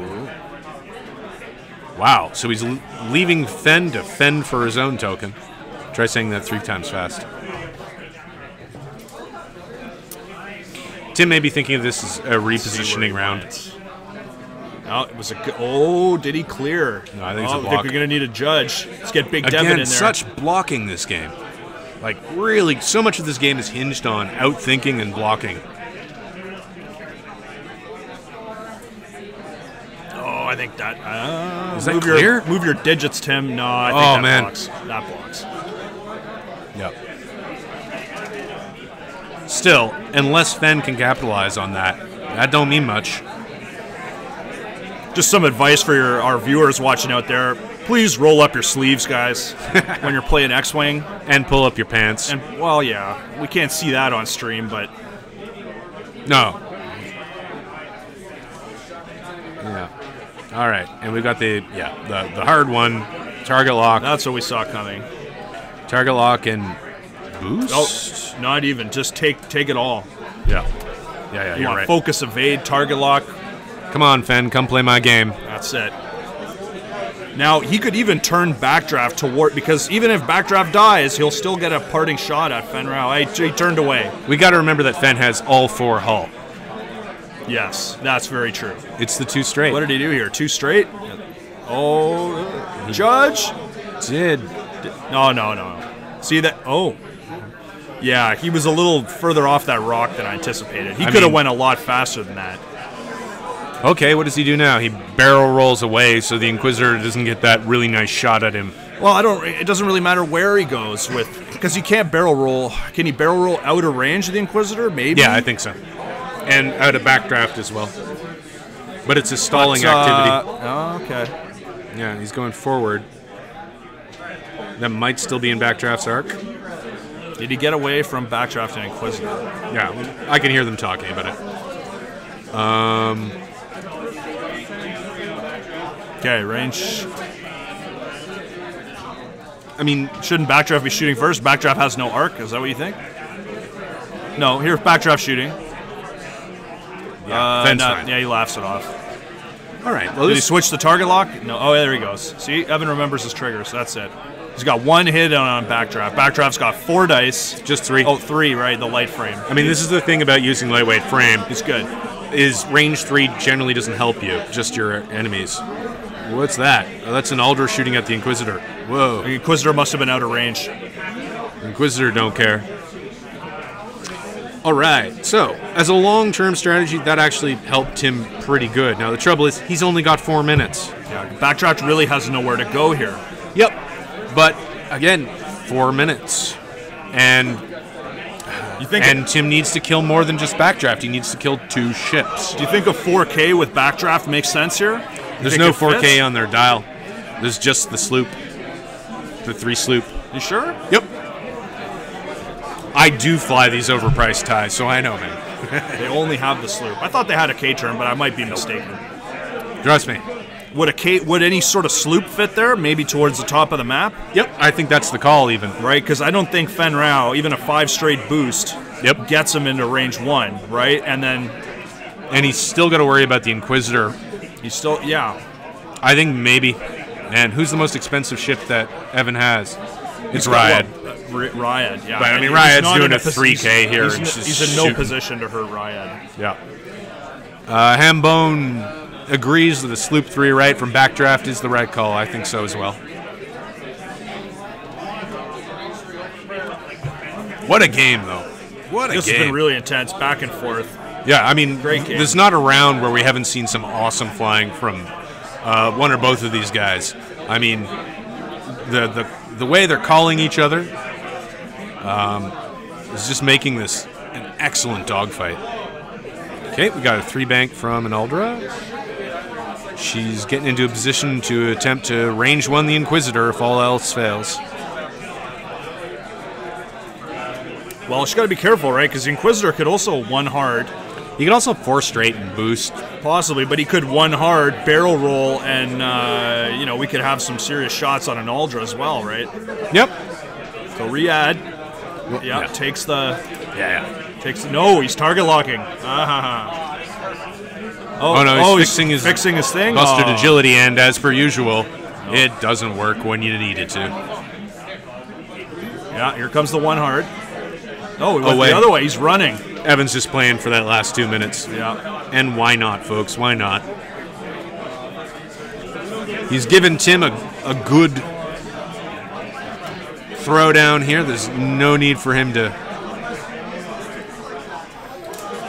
No. I don't see how Tim is going to come back here. And there it is. Oh, no, it's just a 2. Just a 2. Well, like you said before, right? There's no point in turning around when your rear arc is... You might as well barrel roll. Go the other way. That is within the range. Oh, okay. That's not bad because it looks like Fen banked. Yeah. Oh, no, that's not going to get into range 1. Had he done the 5 straight...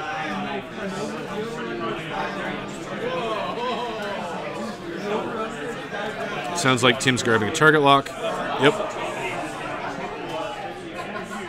Is that a range? Backdraft and Fen at range 3. Backdraft uses his target lock. Yeah, he's got gets hit. Hit crit. He's trying to hold on to the points. Fen is fine. Thrusters. Oh, it's range 3. Yeah. Target lock. Focus. 4-3. Spend your goods, and he's good. Man. Wow, did that... Oh, great and game. There's the handshake. What an amazing game tonight. Well, thanks, everyone. Please stay tuned. We have a second match streaming to you live in just a few minutes. Won't be long at all. Grab a beer, get some snacks. I want to say big thanks to Christian J for being my co-host here. Yeah, a big thanks to Aaron. And we will see you guys in 10 minutes or so, 15. 8 p.m. or earlier. It depends on when the other guy shows up. Got a few minutes, guys. Go let the dog out. So we'll say at grab least a 15. Beer. Yeah, 15, 20. Yeah. Have a good one. Thanks for tuning in. Holland. See you in a bit.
All right, we're live here with the second of our semifinals tonight at 401 Games in Toronto, PTL semifinal season 10. And we've got PTL season 10 semifinalist Tim here. Just finished a barn burner of a game. Thanks, Devin. Thanks for having me.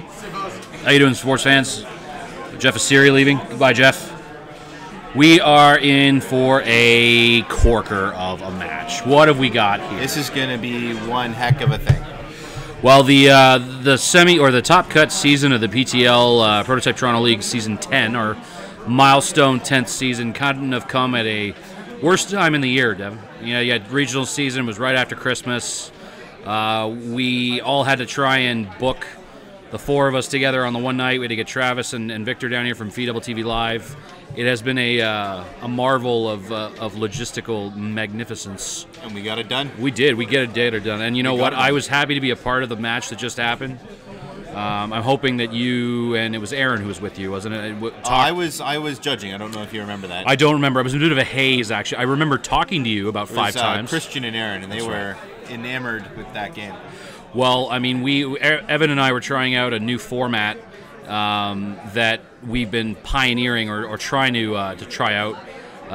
Jay Cash on the stream chat here. 1/4 portion. There we go.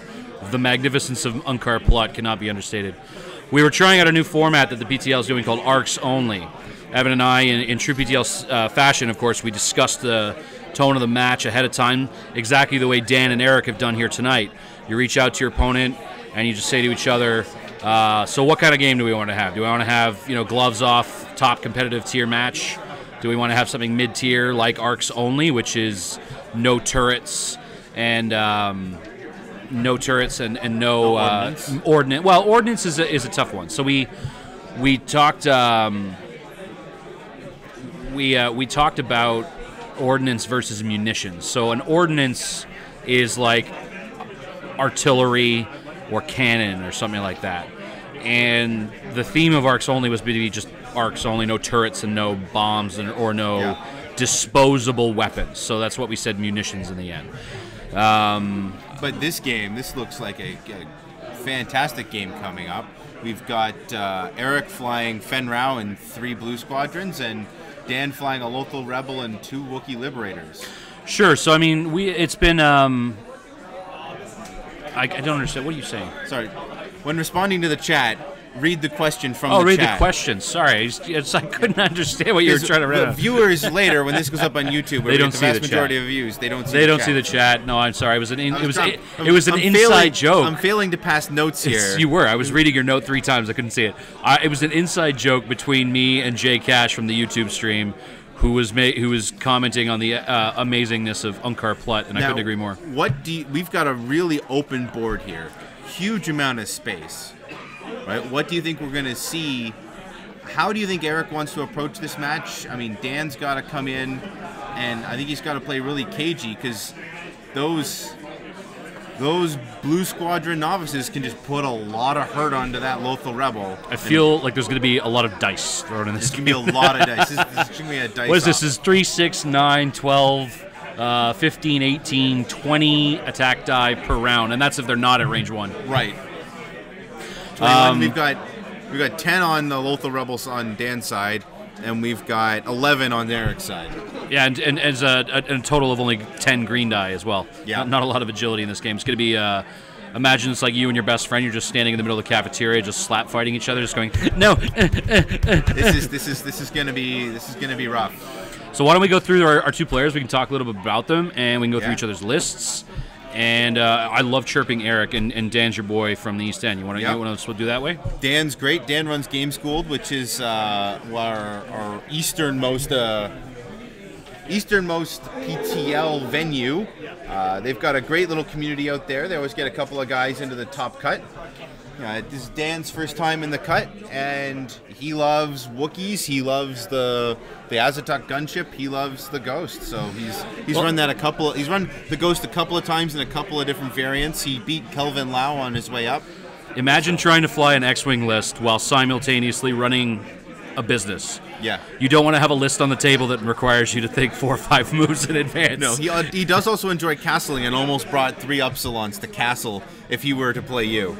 If you were to play me, oh really? Well, Yeah. I love the Castle Jacula. That stuff is fun.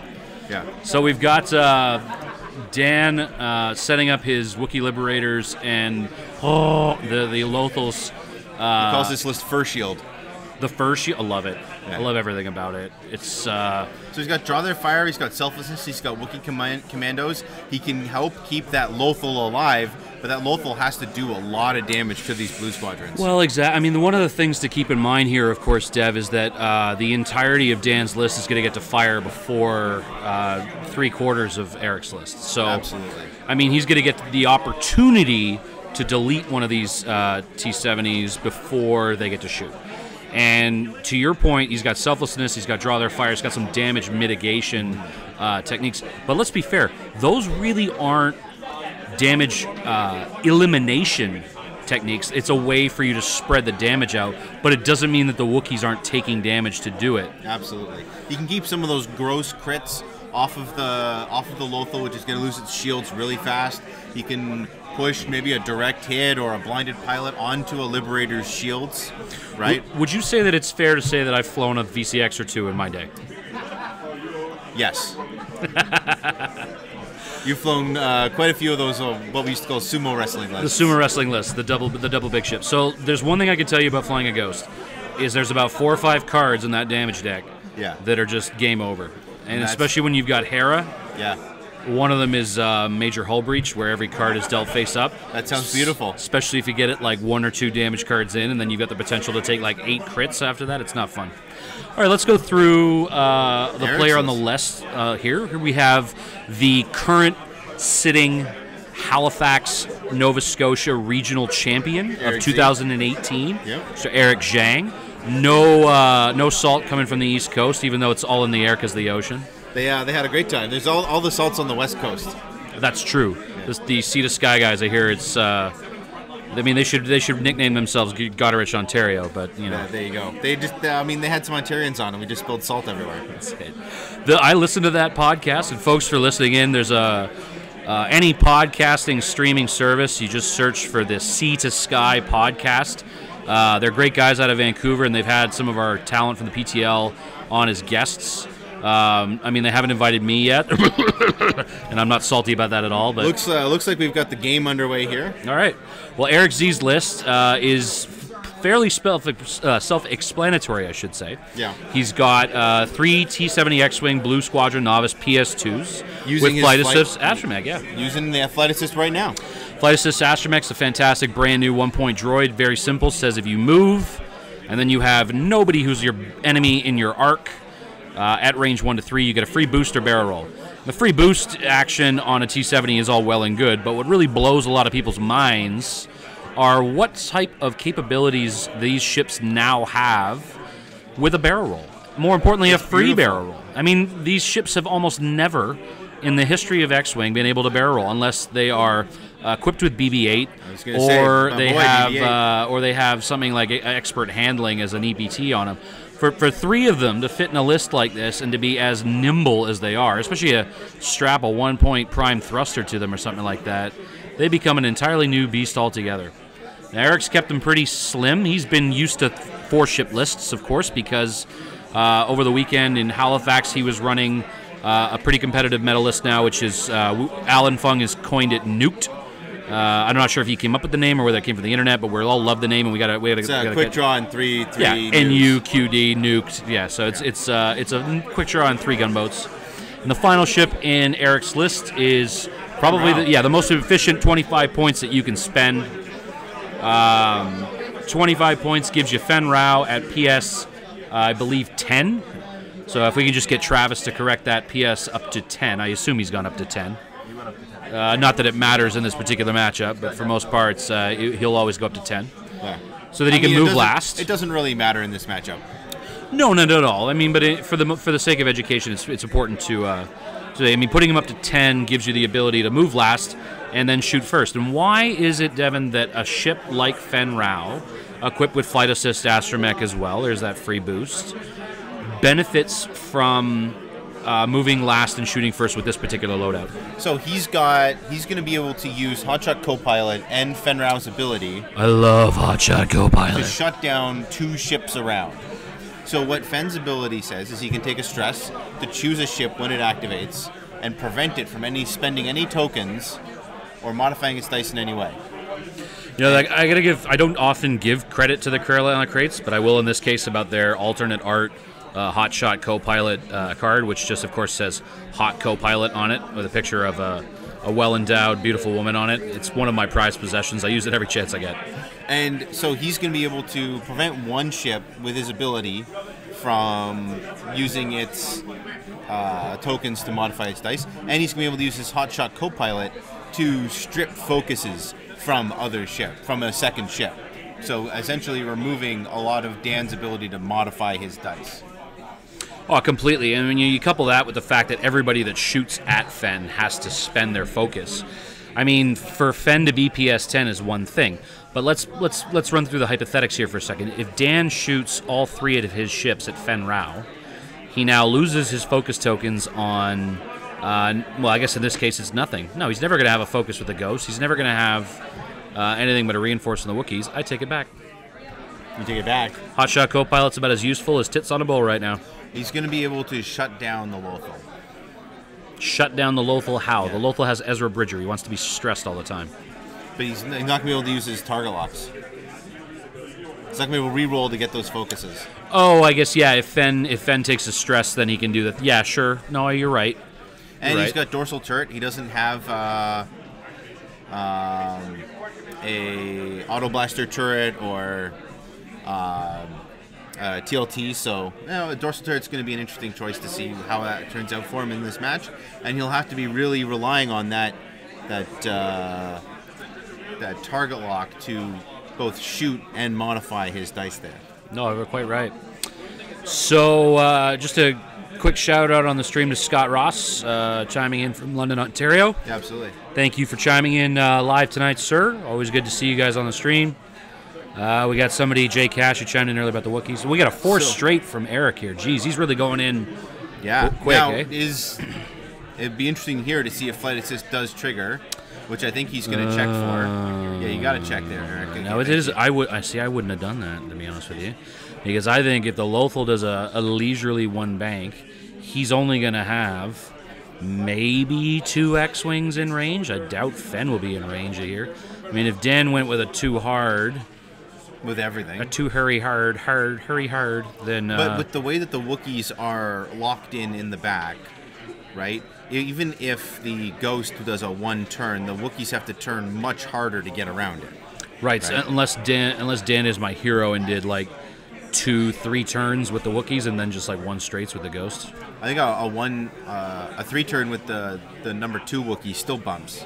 And I don't think the Wookiees have a one hard. So. Well, the other thing we got to remember, too, is they're all PS3. Dan can move them in any order he wants.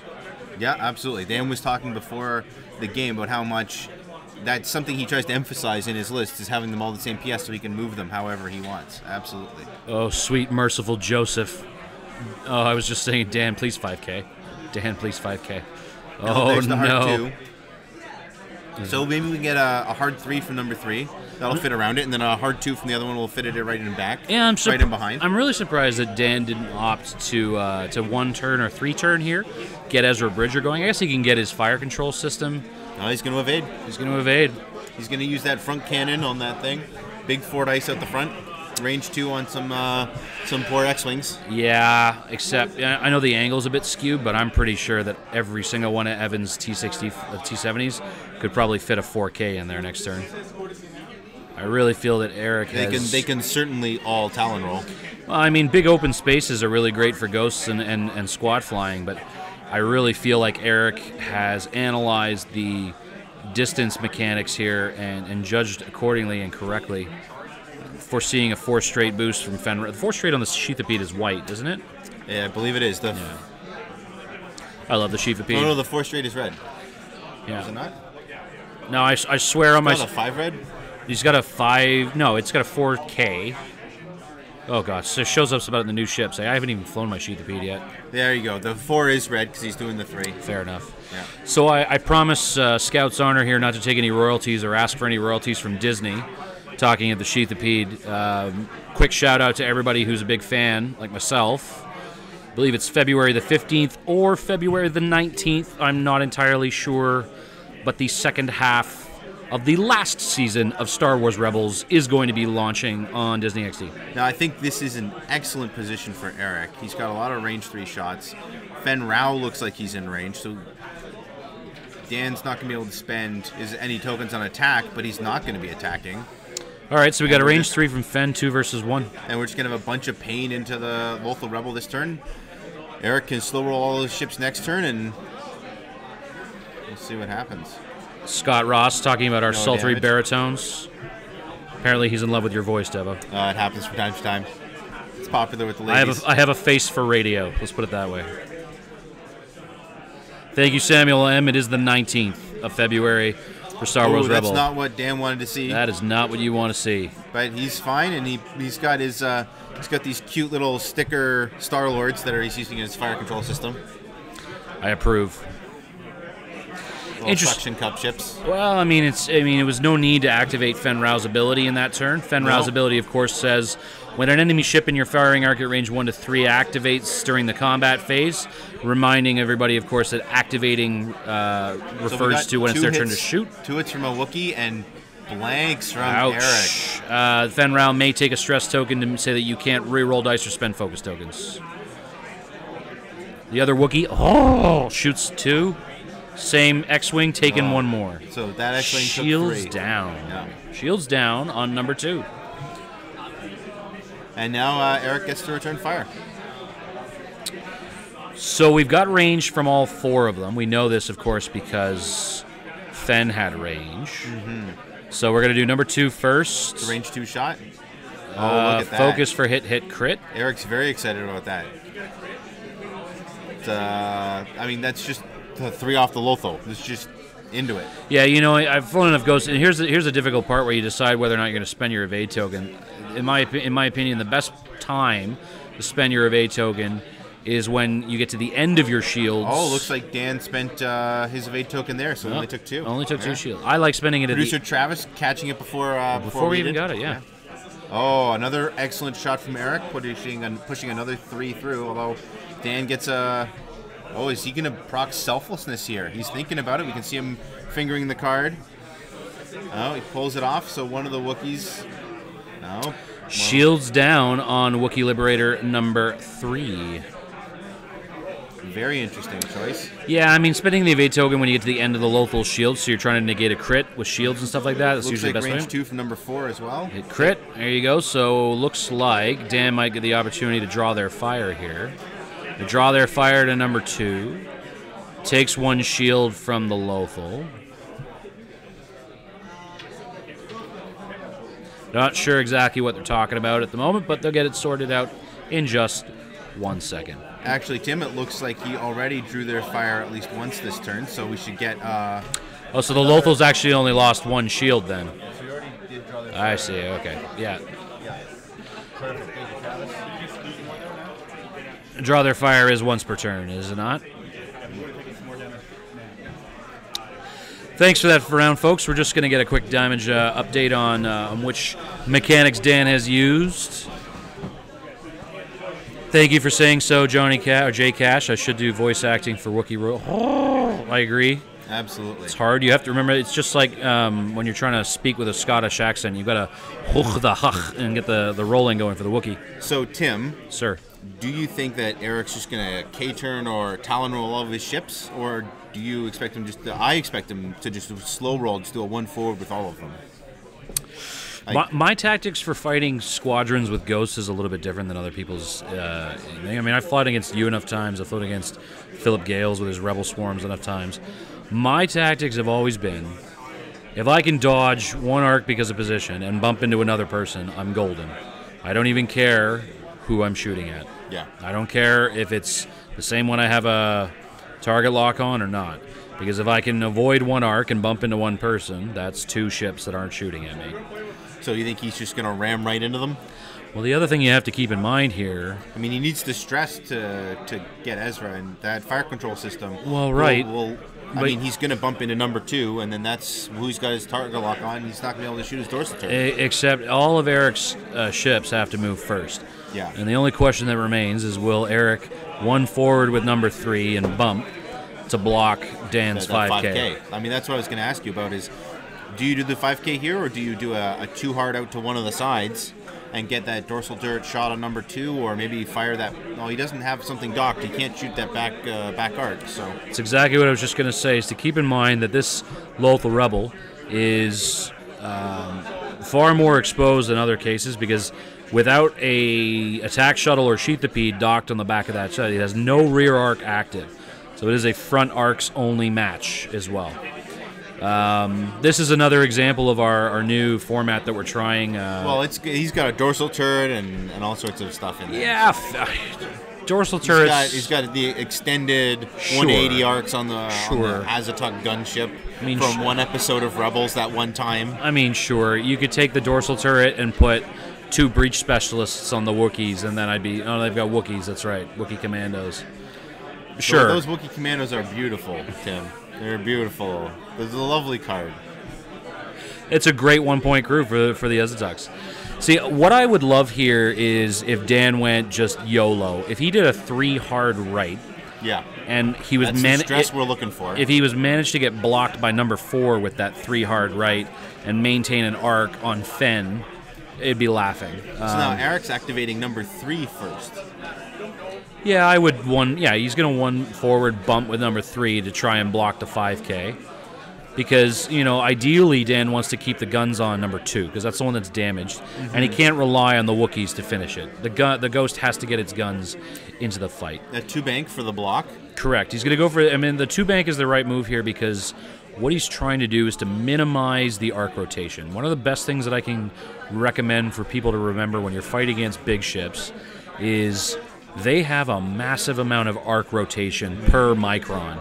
Unlike a small base ship, every single micrometer that they rotate in either direction drastically changes the amount of area on the board at range 3 that they can cover. So, here, Eric's in a just lovely spot to get 3, possibly 2 range 1 shots, and possibly a range 2 shot from That's Fenn. going to be great. So that we do have the hard 3 there. Oh, no, 5K? So the question will be whether or not the Ghost fits in the intervening space. We need a judge in there pretty quick. So we're going to move it back to where it was, for sure. It's exactly where it was. Yep, so we got our judge there, no problem. So the question here, folks, and this is for a little bit of the less seasoned players, is a lot of people would just look at that and say, oh, it's a bump. Well, there's a very important question here, and the question is, does the Ghost fit between number 4 and number 3? If his base plate fits in the intervening space between number 4 and number 3, then just like I said, Dan is absolutely laughing. Because... yeah, absolutely that fits. They should proxy and remove number 2. And they're just checking to see right now, right? So the Ghost is roughly back where it was. It doesn't matter where he is along the 5, as long as the 5 is lined up properly. So there's the 5 flat, right? And then we just check to see if the base plate fits. And it looks like it fits to me, folks. So that, just like I said earlier, now... that's better positioning for Dan. That is the most ideal position for Dan, because he has dodged 2 arcs, and he now has a dorsal turret shot on number 2, which is the damaged one. And he's probably going to 1 forward with both the Wookiees and lay into them as well. Yeah. So they're still having a conversation about this, folks. All you have to do is line the Ghost back up like that. On Vassal, Dev, this is super easy. Just press the C key and it does it for you. But when you're on the table with somebody else, this is exactly why it's so important to have an impartial third person. If you're playing for all the marbles. Yep. If you're playing for all the marbles, you need somebody by to make these exact types of observations and things. But if you're not, you can fly casual and just discuss it with your opponent and have fun. But for a top cut match like that, and we're all pretty casual around here, you can see that, Dan's probably didn't realize that. And that's Dan the should case. have a stress there on his. Yeah, of course. I mean, they're going to catch that in just one quick second. It's no problem because he did do a failed red maneuver. So the one forward here from Dan, sporting his PTL barrel roll template, which is template. Lovely, I should say. Beautiful. I utilized those myself in the last game. I had a very clutch barrel roll with Fen Rao at one point. Reinforces both fronts of his ships. Yeah, you're definitely going to want to do that. I mean, Dan is in a fantastic opportunity spot right now to alpha kill number 2. In a very safe spot. Looks like he's out of arc. That looks like a bump. All right. Oh, that's in arc then. We will find out in 1 second whether or not that is in arc. I would probably ignore Fen Rao at this point. He's got a 3-die dorsal turret shot at Well, that's what I mean. 2. I mean, like, Dan is ideally Number placed here. Winged. You know, he's gonna. There's the stress we were talking about. Thank you. Glad to see that. I mean, at this point, Dan can actually, like, 2-turn right the following turn, stay where he is, and just Ezra's active, and he can just stay there and laugh. Ezra shooting at Fen is first. Fen putting 2 damage. 2 shields on the Lothal Rebel, now down to 2 shields remaining, but he's not taking any more shots this turn. Wow, that was a really lucky 5K move by Dan there. Absolutely. I'm not sure if he planned the whole thing, but if not, he's an evil genius. It's great for him. It gets him out of 2 X-Wing arcs, right? That's 8 dice into him. If they'd been range 1 or 7 dice. It's quite the... In answer to your question, Holy Sorcerer, they don't exist. They are like the lost Ark of the Covenant. They no longer exist. Each one that actually does exist is worth its own weight in gold. I have 2. You can reach out for me, and I will sell you one for $500 US. So this is Wookiee gunships, I suppose? I would say so. Range 1 on number 2 there. Number 2. So only 2 damage. Yikes. Eric evaded both of them entirely. That's incredible. What? That's a wily X-Wing. Holy moly. I mean, that's what Eric needed right here to stay in the game. To sort of keep above the curve in terms of the damage that Dan's putting out. Okay, so Dan's going to take his dorsal turret shot on the same target. Yeah, so right call. 3 more. We're seeing Fen Rao's ability active, so Dan will not be able to use fire control system rerolls here. Or I believe Ezra. Or no, you can't tokens? spend a token. You can still Ezra, but it wouldn't matter. So 1 damage. And he evades it. Oh, no, he takes it. There you go. No, he's going to spend the focus. I wouldn't. I'd take it. Oh, wow. Oh, there you go. I would have kept the focus for offense and try and burn down those Wookiees. Push damage through on those Wookiees, absolutely. And 2's the only one with a range 1 shot as well. Ooh. That's rough. Okay, so we've got the X-Wings about to queue up now. Eric's going to... What's the first rule of shooting? You always shoot at the same target. That was what we saw in my last game. It was such a great game. Evan Cameron is a fantastic player. And we can see him here helping out, be a judge and watching on this game, making sure everything's all right. Yeah, Evan Cameron's a fantastic player. I mean, he and I both said after our match how close it was and how it could have gone either way. I simply could not get 2 guns on the same target. You got to keep all your guns on the same targets. Reinforce and evade. Reinforce and evade. Those Wookiee gunships, they're brutal. Wow, there has been no damage this turn. Wow, might be there's 1. There's going to be damage now. Okay, He's taken 2 going through on Wookiee Liberator number 3.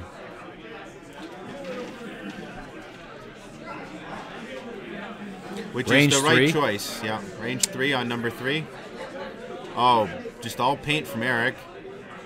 And takes a crit. Takes a crit, but it's... Unless Wookiee Liberator number 2 remembers to draw their fire. He can draw their fire, take that last shield. He sure can.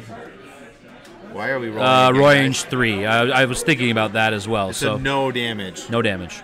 So let's just recap for a second here. We had 3 red dice from Fen Rao. So 3, 6, and 8.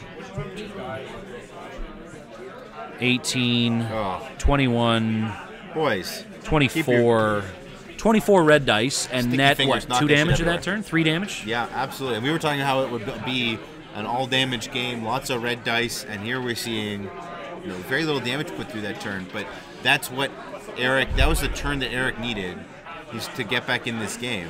Because of the way that the positioning ended up, it's very difficult for him right now, I think, to... So I'd just like to give a big shout-out to the 114 people from our 2-stream chat channels that are chiming in this evening. Thank you for joining us. Quick poll, straw poll, 114 of you, right down the middle. Who's calling, who's winning this game? I It's a good question. I'd love to see some votes coming through on the chat, and I'll just tally them down here. Let's do 1 for Eric and 2 for Dan. You got it. 1 for Eric and 2 for Dan. Let's see. And right now, I mean, like we were talking earlier about you're options. Dan. You've got Hera, right? Like, what do you do? Like, can he? Like, would you 5K here? Would no, you honestly, I really wouldn't. Honestly, I would 2 hard right with the Ghost. The next, Really? This is not the turn to 5K. It's the next turn that you want a 5K. Thank you. I think that you're in such a fantastic position right now with the Ghost. If you were to just 2 hard right, Fen blocks you so you don't move, and all you got to do is stay stressed. You're going to have a dorsal turret on somebody. What's really a big problem is that you're in a situation now where the Wookiees are almost definitely not going to have their reinforced tokens this turn. Because you think Eric's going to get those bumps off? I think that Eric can probably Talon roll 2 right with number 2 and maybe get an arc. And then we have number 4 could just do a 1 forward, block one of them, shoot at the other. Number 3 can 3 forward beyond the Ghost and get a range 1 shot. And Fen might just want a 1 forward. I think that's... he doesn't have R2. He's got the flight assist like all the other ships. So it's going to be very interesting to see where they all end up. Now, Fen's way is going to be clear because all the ships are going to move before him. It's the benefit of his high pilot skill. Oh, you're absolutely right. Yeah. I got to scale down my baritone here.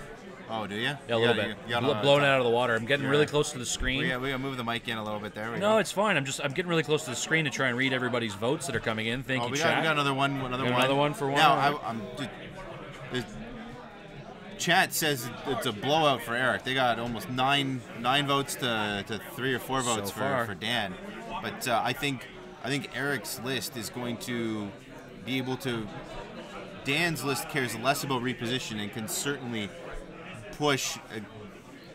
drop off Eric's list very quickly. As soon as he loses 1 or 2 X-Wings, it's going to be very difficult for him to come back around. True, but I agree with Michael Grubb, who says that he feels Eric's list has a steep drop-off in that if he loses a T-70, his damage output and his ability to cover the area of the map drops off significantly, whereas Dan has those 180-degree arcs on the Wookiees. Absolutely. And if they're left with 1 hull at the end of the turn, they still get to shoot the following turn before you get to shoot at them.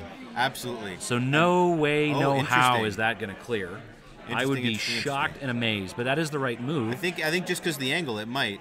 And it's a great move though because it gets him out of. Well, it almost definitely blocks both. No, it's. It is a Talon. It is a Talon. Wowzers. We are getting a Talon roll here from number. That is a ballsy number 2, I tell you.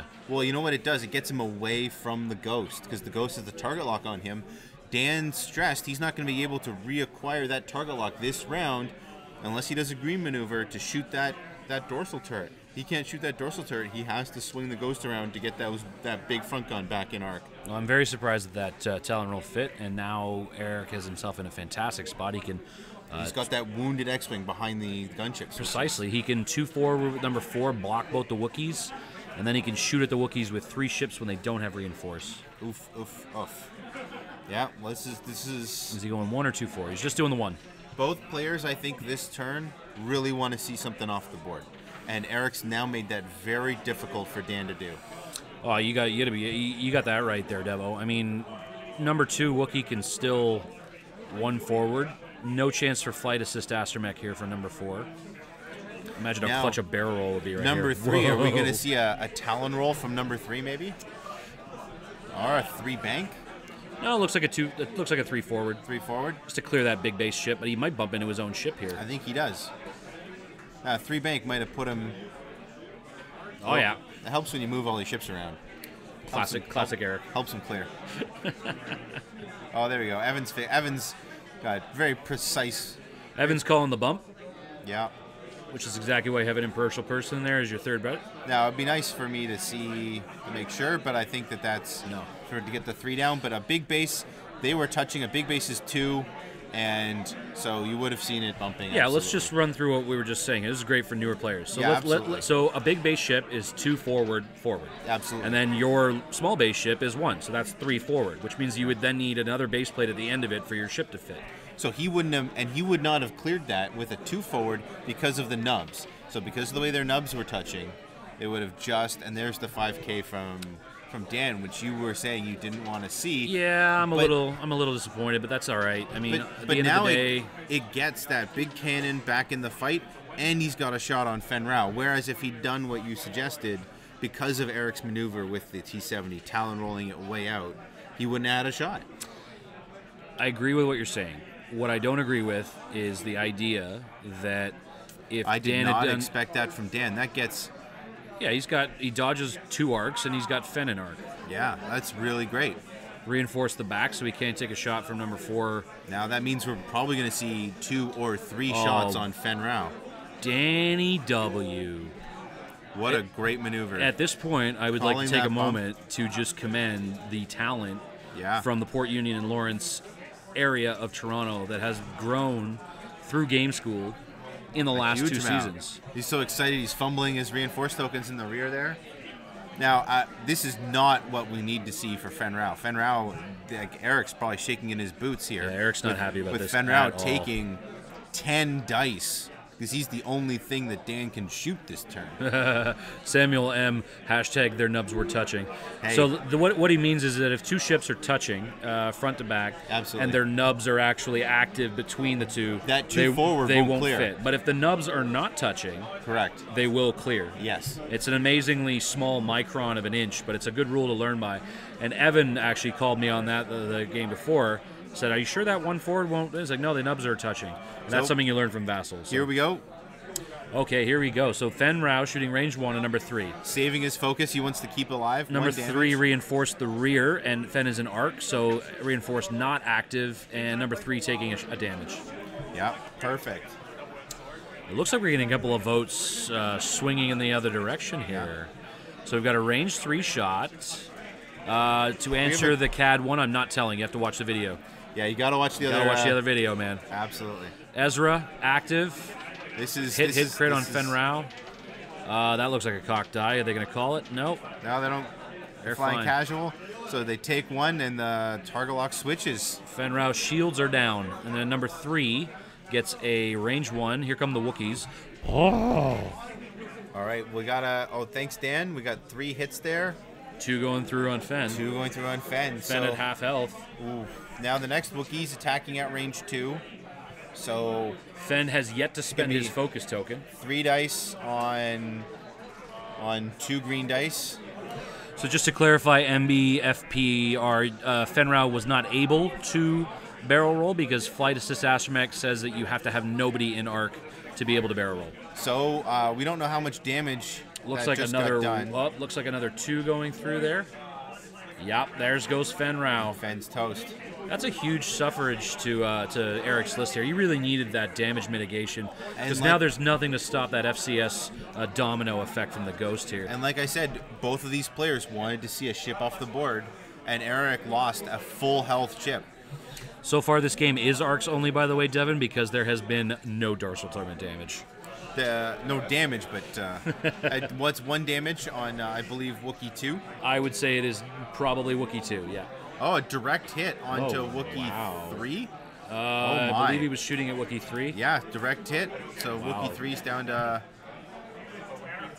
I think they're saying that would be 2 hull left.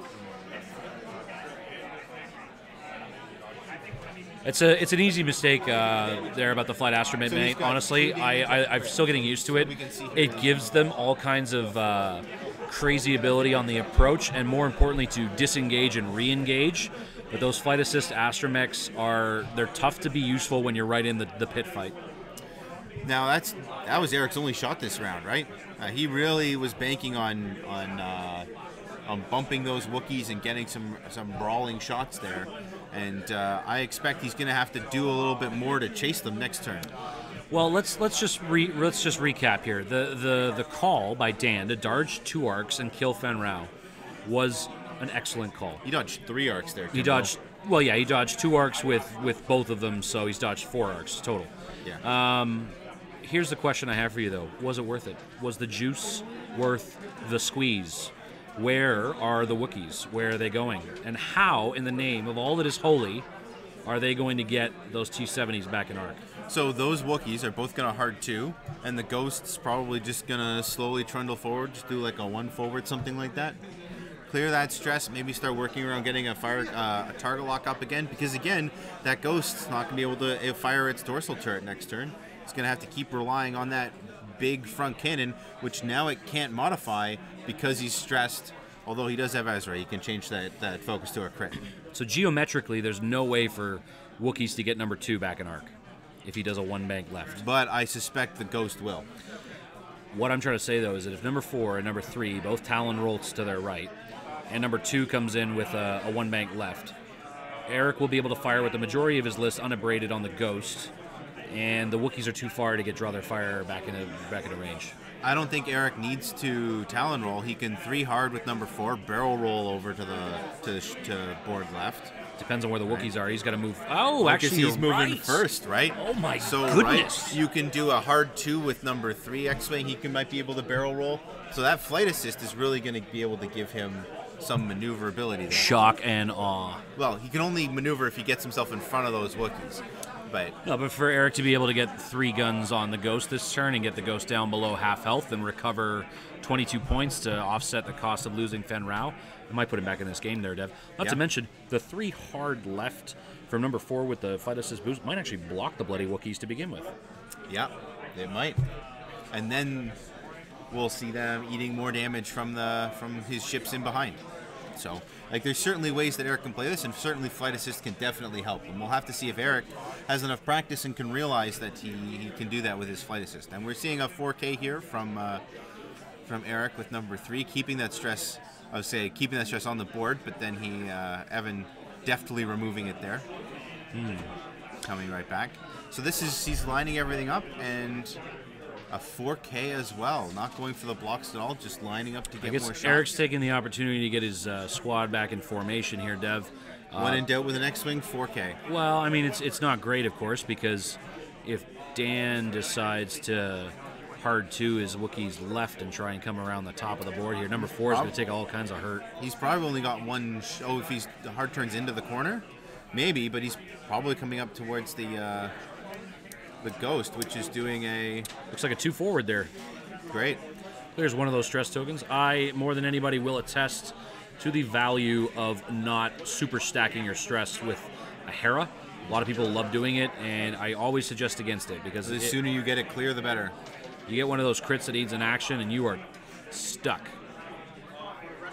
Yeah. Interesting. Hard 2. Yeah, no, that was the right call. Ultimately, it's going to get his Wookiees back in formation. But it looks like the other one might be banking. I'm not sure. Or it's no. It was just the angle was off on what I was seeing. But he's probably got one of those Wookiees in arc. Well, target priority choices here, Devin, are really tough. Do you take the shots on the Ghost and get some damage in there? Number 3. See, honestly, I would just take my chances on the crit. Now roll at the Ghost. Dan reinforcing the back of both of them. Yeah. Right. So the reinforce, let's run through that really quickly. Yeah. The reinforce is a very simple token, folks. It's got 2 sides to it. Reinforce the front, reinforce the back. Really simple. If I reinforce the back and I cannot shoot at you and you shoot at me, my reinforce gives me an evade. If I reinforce the front and you shoot at me and I can shoot at you, then I get a free evade. It's only if I call the half of my base plate wrong with your position do I not get an evade. So the front arc is actually much wider than the back arc, because if your base is in the front arc, you're shooting at the front arc. If they can shoot you, you're shooting the front arc. Thanks, Mr. Math. No problem. I love geometry. I did the best of geometry. Here we go. That looks like a Lots of paint, not what Eric wanted to see. Nope. He takes 2 damage on that blue squadron. Number 2. And that's the hurt boy. He's down to 1 hull. Now he's got integrated astromech. He could integrate one of those. Question is whether or not Wookiee number 2 has number 2 T-70 in range here. Now, I might have integrated one of those just in case. There you go. Dan reacquiring target lock with that fire control system, giving him his action economy. So it's interesting here. I mean, Wookiee number 3 is really down to the last bit of health here. If Eric tries to burn down Wookiee 3 and fails, he's in huge trouble. If he tries and shoot at the Ghost with all 3 guns and just bank on hopefully rolling a crit so that the Wookiee Liberator takes a crit, and that crit happens to be a direct hit and he gets money. So I think they're checking Arc and Obstructed on number 3. All right, see. Eric shooting with number 4, nothing. Nothing. Ouch, his dice have cooled off big Yeah, time. it looks there, like he's Dev. shooting at number 3 with his T70s, just 1. It's not going to do anything because he's got the reinforce. Dan wanting to roll his green dice. He never gets to roll 2 green dice with those Wookiees. Range 2 from number 2 on number 3. All paint. That's what Eric needed. He needs to get something off the board. 1 crit going through. This has got to be a direct hit for Eric to sort It of needs. I keep mean, it even. a direct hit is what he needs here, Dev, and it's not, sadly. Major hull breach, everything face up, but It's exactly what you don't need when it's 1 health left. Savage. it doesn't really do much there. Now, again, Dan forgetting he's got draw their fire, and he could have pulled that over to the other Wookiee. Yeah, unfortunately, you get a little bit shaky in top cut matches, and then you end up, forgetting your decloaks and bullshit. Anyway, folks, just recap on the voting here. So after all the votes came in, we had a total of 12 of you vote that Eric was going to take the match, and 4 of you that Dan was going to take the match. Interestingly enough, I would probably say that they're pretty evenly matched at this point. We spoke a little bit earlier about the importance of Eric having to clear a ship. He needed to clear a ship here. I mean, I agree with his logic about going after the Wookiees here, but I honestly would have probably tried to burn down the Ghost. Now, what do you expect from Eric next turn? I'm thinking a 1 forward green from number 3 to block that 5K potentially from the Lothal, and then going in hot and fast as much as he can with number 2 and number 4. Like if number 2 goes into block, fingers crossed. He has to try to block with number 2 here. But number Dan, 2 is damaged, and he will not survive combat. If he blocks, at least he's being useful. Dan's also got that target lock on the T70, right? So he has to overkill that X-Wing. That's on 1 hull. He's just got to push as much damage into it as he can. Right. Right? So he's forcing... So I think Eric's going to try and force Dan to take 2 shots to kill that 1 X-Wing floating around on 1 hull. Number 2. You understand what I'm saying? You look confused, Tim. The viewers can't see it, but I've just totally talked in circles around you, and you. I'm not entirely sure what you're on about, mate. To be honest with you, but it's okay. As far as Eric goes, I mean, like he's got to clear the stress. He's got to get 2 into a position where he's being useful. Even if 2 just blocks the Wookiees and keeps them from taking their reinforced token, then he's gonna smack them right in the jaws. It's those T70s. He cannot burn 2 of them down in 1 turn. And it's fine. Yeah. My point was, right, that big Lothal wants to push its 4-die primary or its big dorsal turret damage into one of the more chunky X-Wings, right? And he may overkill the Blue Squadron Novice. He may, if he's shooting with 4 or 5 dice into a 1-hull ship, he's going to be wasting a lot of hits. He's going to be wasting an Ezra, focus to crit, right? Ezra cannot be wasted. He's got to get the crits across on these T70. He's got to get him to pop his Astromechs before he needs to. I love what Bad Cigar is saying on the chat. Eric needs to flip the table, grab the Ghost, and run away. To be honest with you, I've definitely had that feeling in Student Alan where he just wants to he's just like, forget this game. This is real bullshit. So here we have Eric just going in, just going straight forward, going for the block, going 3 forwards from all his ships, just going in. Yeah, I mean, it's like I said, 2 has to get in there and do work. He has to get in there and block. If he can negate those reinforced tokens, then those T-70s will have a chance at burning down the Wookiees. I mean, he's got to get something off the table. We really, they're cleaning up that stress. Eric needs to see that Liberator 3 or the Lothal Rebel get down to half, and there's the 5K. Now such a tough call for Dan here. Now this is Dan, right? He's going with a 5K. Once again, judging but about... is he going to bump into his own Wookiee and get that shot on number 2? Yes, he is. Yeah. So that's Dan activating his Lothal Rebel first before his Wookiee Liberators, because if his Wookiee Liberators had moved, he would have been bumping into number 2 and wouldn't be able to shoot it. Yeah, so Wookiee number 3, bumping, not moving. Doesn't fit in the intervening space. Well, this will be very interesting. We're going to see... no way in high heaven or hell does that fit in the intervening space there. Wow. That's something. All right. Sorry, Rexlar Brath, I can't read the last word in that chat. It's got all stars on the end of it, but maybe try again. That's fine. The problem with the Wookiee trying to clear that big base plate with a 2 is that, again, you have to do the math on the geometry here. So you should be able to clear that, but because that T-70 number 2 is there, the Wookiee, the only way you can do that is to get the big base plate out of there. Now, as far as number 2 goes... What are we doing here? We're going to try and find... I didn't even see what he's move doing number 2. They're both doing a hard 2. I mean, they're doing the Wookiee Liberator move. So, I mean, they're not going...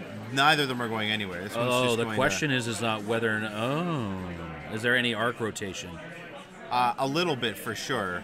But does it matter? Like, he's got all of Eric's ships in. Like, we'll train track it, put the other one back. Yeah, Evan's a master at this.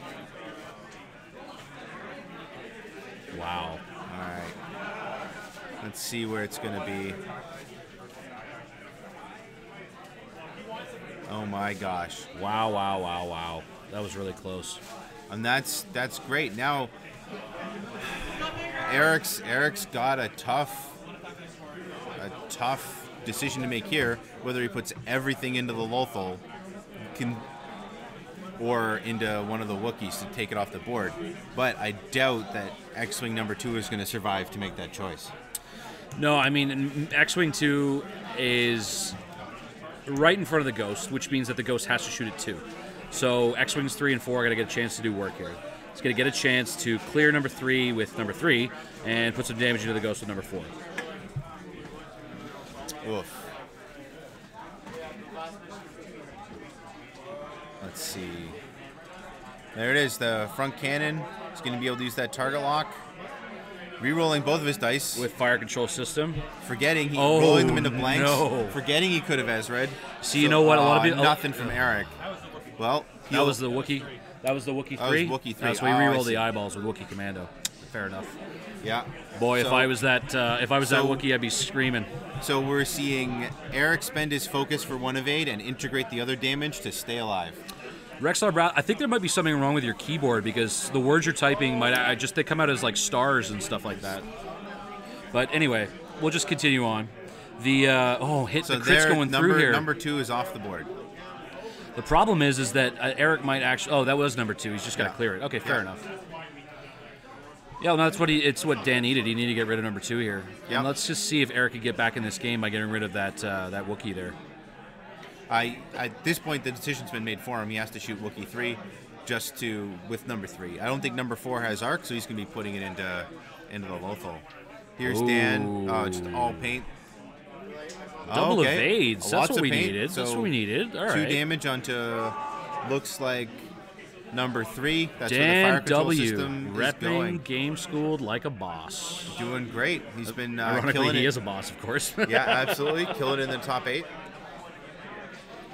What a wonderful Wednesday evening down here at 401 Games there, Dev. Yep. People playing all kinds of board games all over, and we got the PTL stream cut going right here. Got about, I'd say, at least 10 or 12 people watching the match live here. Yeah, a couple of games going too.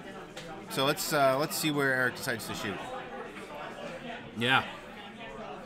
Well, I mean, we've got some stress for the Ghost to clear. I don't know if he's going to want to.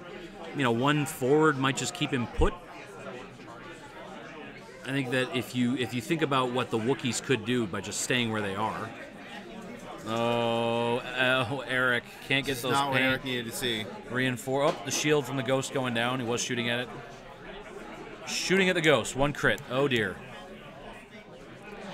Evan, unfortunately, is just not getting the paint on those red dice that he needs to keep the damage up and keep the pressure up on Dan here.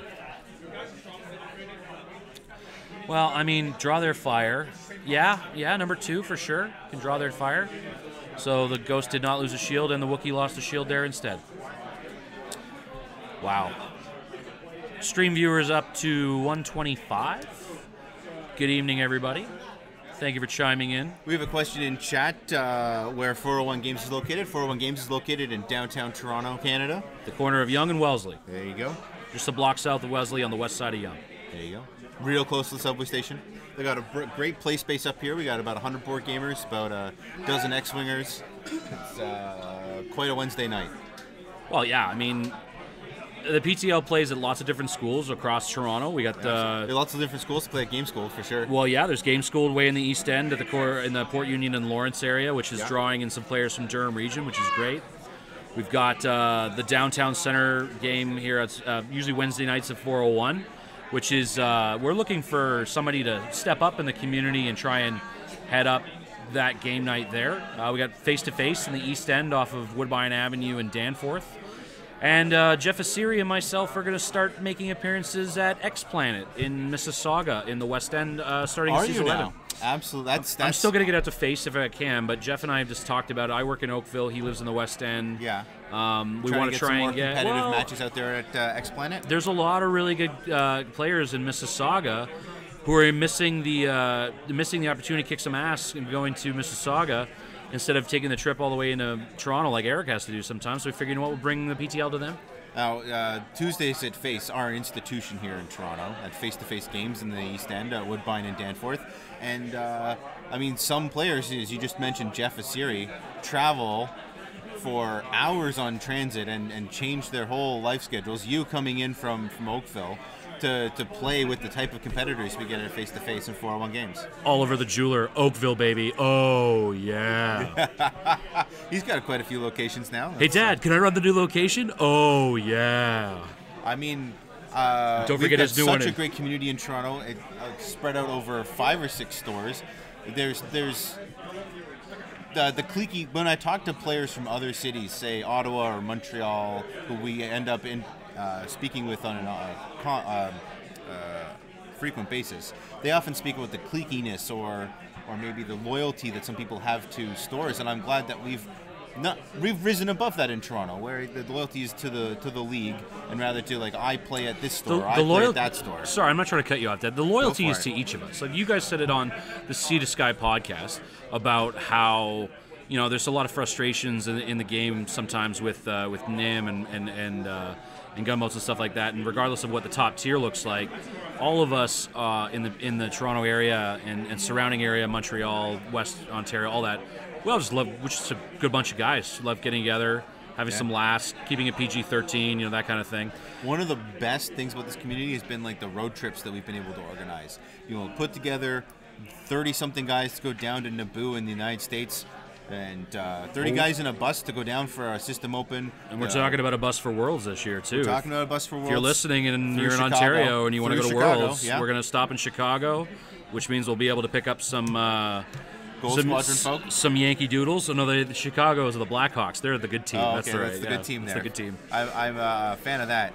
Oh, big 5K from Dan. And that's really rough for Eric. I mean, he's not going to be able to really eat a lot more of these 4-die hits. We got a comment here from Globus4. Shesh, my friend, welcome aboard from Poland. There you go. Just a big reminder and a big thank you to everybody watching from VTV Live. Big reminder about St. Patrick's Day, which also my goodness. Oh, we've got Wookiees, so we're re-rolling with Wookiees. This might be the game. Just paint my onto goodness. Blue Squadron 3, I bet. Oh, 1. He's already taken damage. He takes 3 more. So that's a shield and a hit. 2 crits into the hull. So what are we looking at? Looks like a blinded pilot in there. 2 blinded pilots. 2 blinded pilots? Blinded pilot and a stun pilot. Wow. Console fire.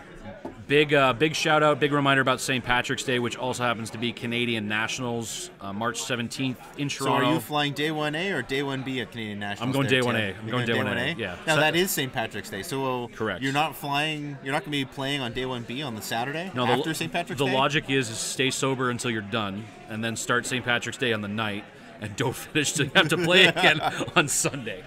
Oh my gosh, that's 4 onto one of the ships. Yeah, I agree with you, MBFIPR. That was probably a coffin nail, that clutch 5K. Dan has been... He picked the perfect spot on the map to go back and forth with his 5Ks and just keep the pressure up on Eric. We were talking about how open the map was at the beginning of the game, how good that was for Dan. Evades the crit. Evades that. Way done, Eric. Okay, so Eric has looks like one last opportunity. He's alive, but barely. Does he even have arc on number 3 from number 3? I don't think so. He might.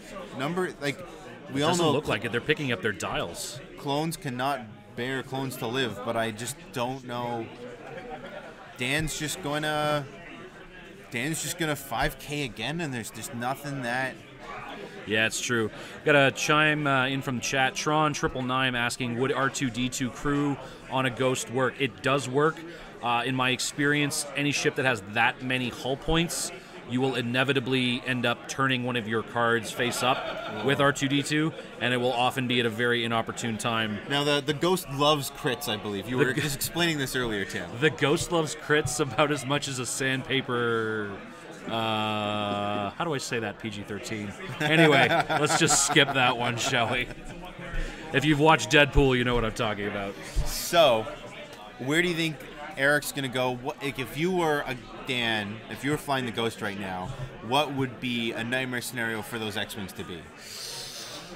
The nightmare scenario for an X-Wing here. No, for the Ghost. Like, where can the X-Wings go to put the most damage onto that Ghost? Honestly, Eric's in a really tough place. He's in a very, very tough place. I feel like if number 4 were to bank left, he might get to trigger Flight Assist Astromech with a barrel roll. Number 3 might, his Talon roll left might actually fit. Just if he tried to Talon roll right between where the two Wookiees are meeting on number 2's front left corner. Mm-hmm. I feel like the Talon roll might fit there. No, that's not a sandpaper massage. Sandpaper massage. So it wasn't a sandpaper massage. So you're thinking he should try and maneuver in such a way that he can use his Flight Assist Astromech to start setting up blocks. But I just don't think that that's going to have that's not going to have the returns that Eric needs right now. He needs to kill a Liberator and get the Lothal to half without losing any ships just to stay in this game with 20 minutes remaining on the clock. I mean, the X-Wings are in a really tough spot here. Dan's got all the time in the world. He's got all the positioning in the world. And the Lothal isn't even into hell yet. So even if Eric manages to kill both Wookiees, and it's one T-70 X-Wing against the Ghost, I'd still call that for Dan in the long run. Mm-hmm. So I was saying earlier about how our stream chat all called Eric as having the... That's 12-4. When the game started, I was completely in the same position. I 100% thought that would be the case. And interesting now, number 4 is going to get to trigger Flight Assist Astromech. Will he take the barrel roll left? Huh. Ooh. Tron keeping up with his fire control system there? Yeah, no, absolutely. So Tron 999, absolutely, there is 100% a crew version of R2D2, including a Astromech version of R2D2. Now, it may not be familiar to newer players because it only comes in the Corellian Corvette. Yeah, it comes in a $100 ship, like 100 real person dollars, not 100 squad points. With 2 of the other best crew in the game. True. Han Solo and Leia, of course. Leia, of course. Not C-3PO. Who cares about him? It's Leia. She's the amazing one. Yeah. Once at the beginning of a round, everybody gets to treat their red maneuvers as white maneuvers, which for somebody like a Wookiee would be handy. Now how many points is that? I think she's like 5 points, I think. Oh my God, it's no, she's 4 points. 4 points. Somebody in chat correct me, but I'm pretty sure that she's 4 points. I saw someone bring that barrel roll into position is nuts. It's amazing. Right. Travis commenting here our producer on the Travis, amazing barrel roll position. That's how amazing it is. I had a barrel roll like that in my game. It just felt so amazing. It fit just between backdraft and a rock. And now he set up a beautiful kill box here for number 3. Has to. Yeah. Now, if the Ghost doesn't kill number 3 before it shoots, if he's going to be able to get at least one Wookiee off the board. Question from chat from Alkaline Divide. Have anybody seen a good U-Wing build or game? Answer 100% yes. If you have ever seen somebody named Dawn Nguyen, who plays in Toronto occasionally. Yeah. He had it was Snap Wexley, Wes Jansen, and Cassian Andor, the U-wing. Right. And Wes had the stress bot, Snap had PTL, and Cassian's just eating their stress every turn. I didn't know what to do with it. I had 2 Phantoms and a shuttle, and he just beat me like I stole something. Oh my gosh. He tabernacled me in the face. I've flown just like the generic Blue Squadron or Pathfinder with Wookiees is kind of okay. The Mexican national champion, not this regionals, but the regionals before, came and showed up and went 4-2, I believe, with Cassian Andor. Correct. Repping his. I actually played him round 1. He had a Ghost and a U-wing. It was a nasty list. Yeah. I had Fen, Guri, and now look pre-nerf at that. Manaru Number Mindlink. 3 might clear. No, Evan's done enough of those maneuvers on Vassal. He knows it won't clear. It's just a question of arc rotation at that point. We got 2 judges, a player. It's lots of hands in this game. Well, to be fair, Aaron is less of a judge and more of a gushing fan at this point, because the last 2 games that we've streamed in the past hour and a half are like his wet dreams of X-Wing. This is like lots of X-Wings This on the is table. like no NIM, no like TLTs. This is just like Arc's only golden content here, and he's loving it. So this is great. If the Ghost, he's doing another 5K. Yep. Ghost bumps. No. Now they're not even measuring. They're just assuming it bumps. Yeah, I don't think it was a 5K. I'm sure he was going to forward.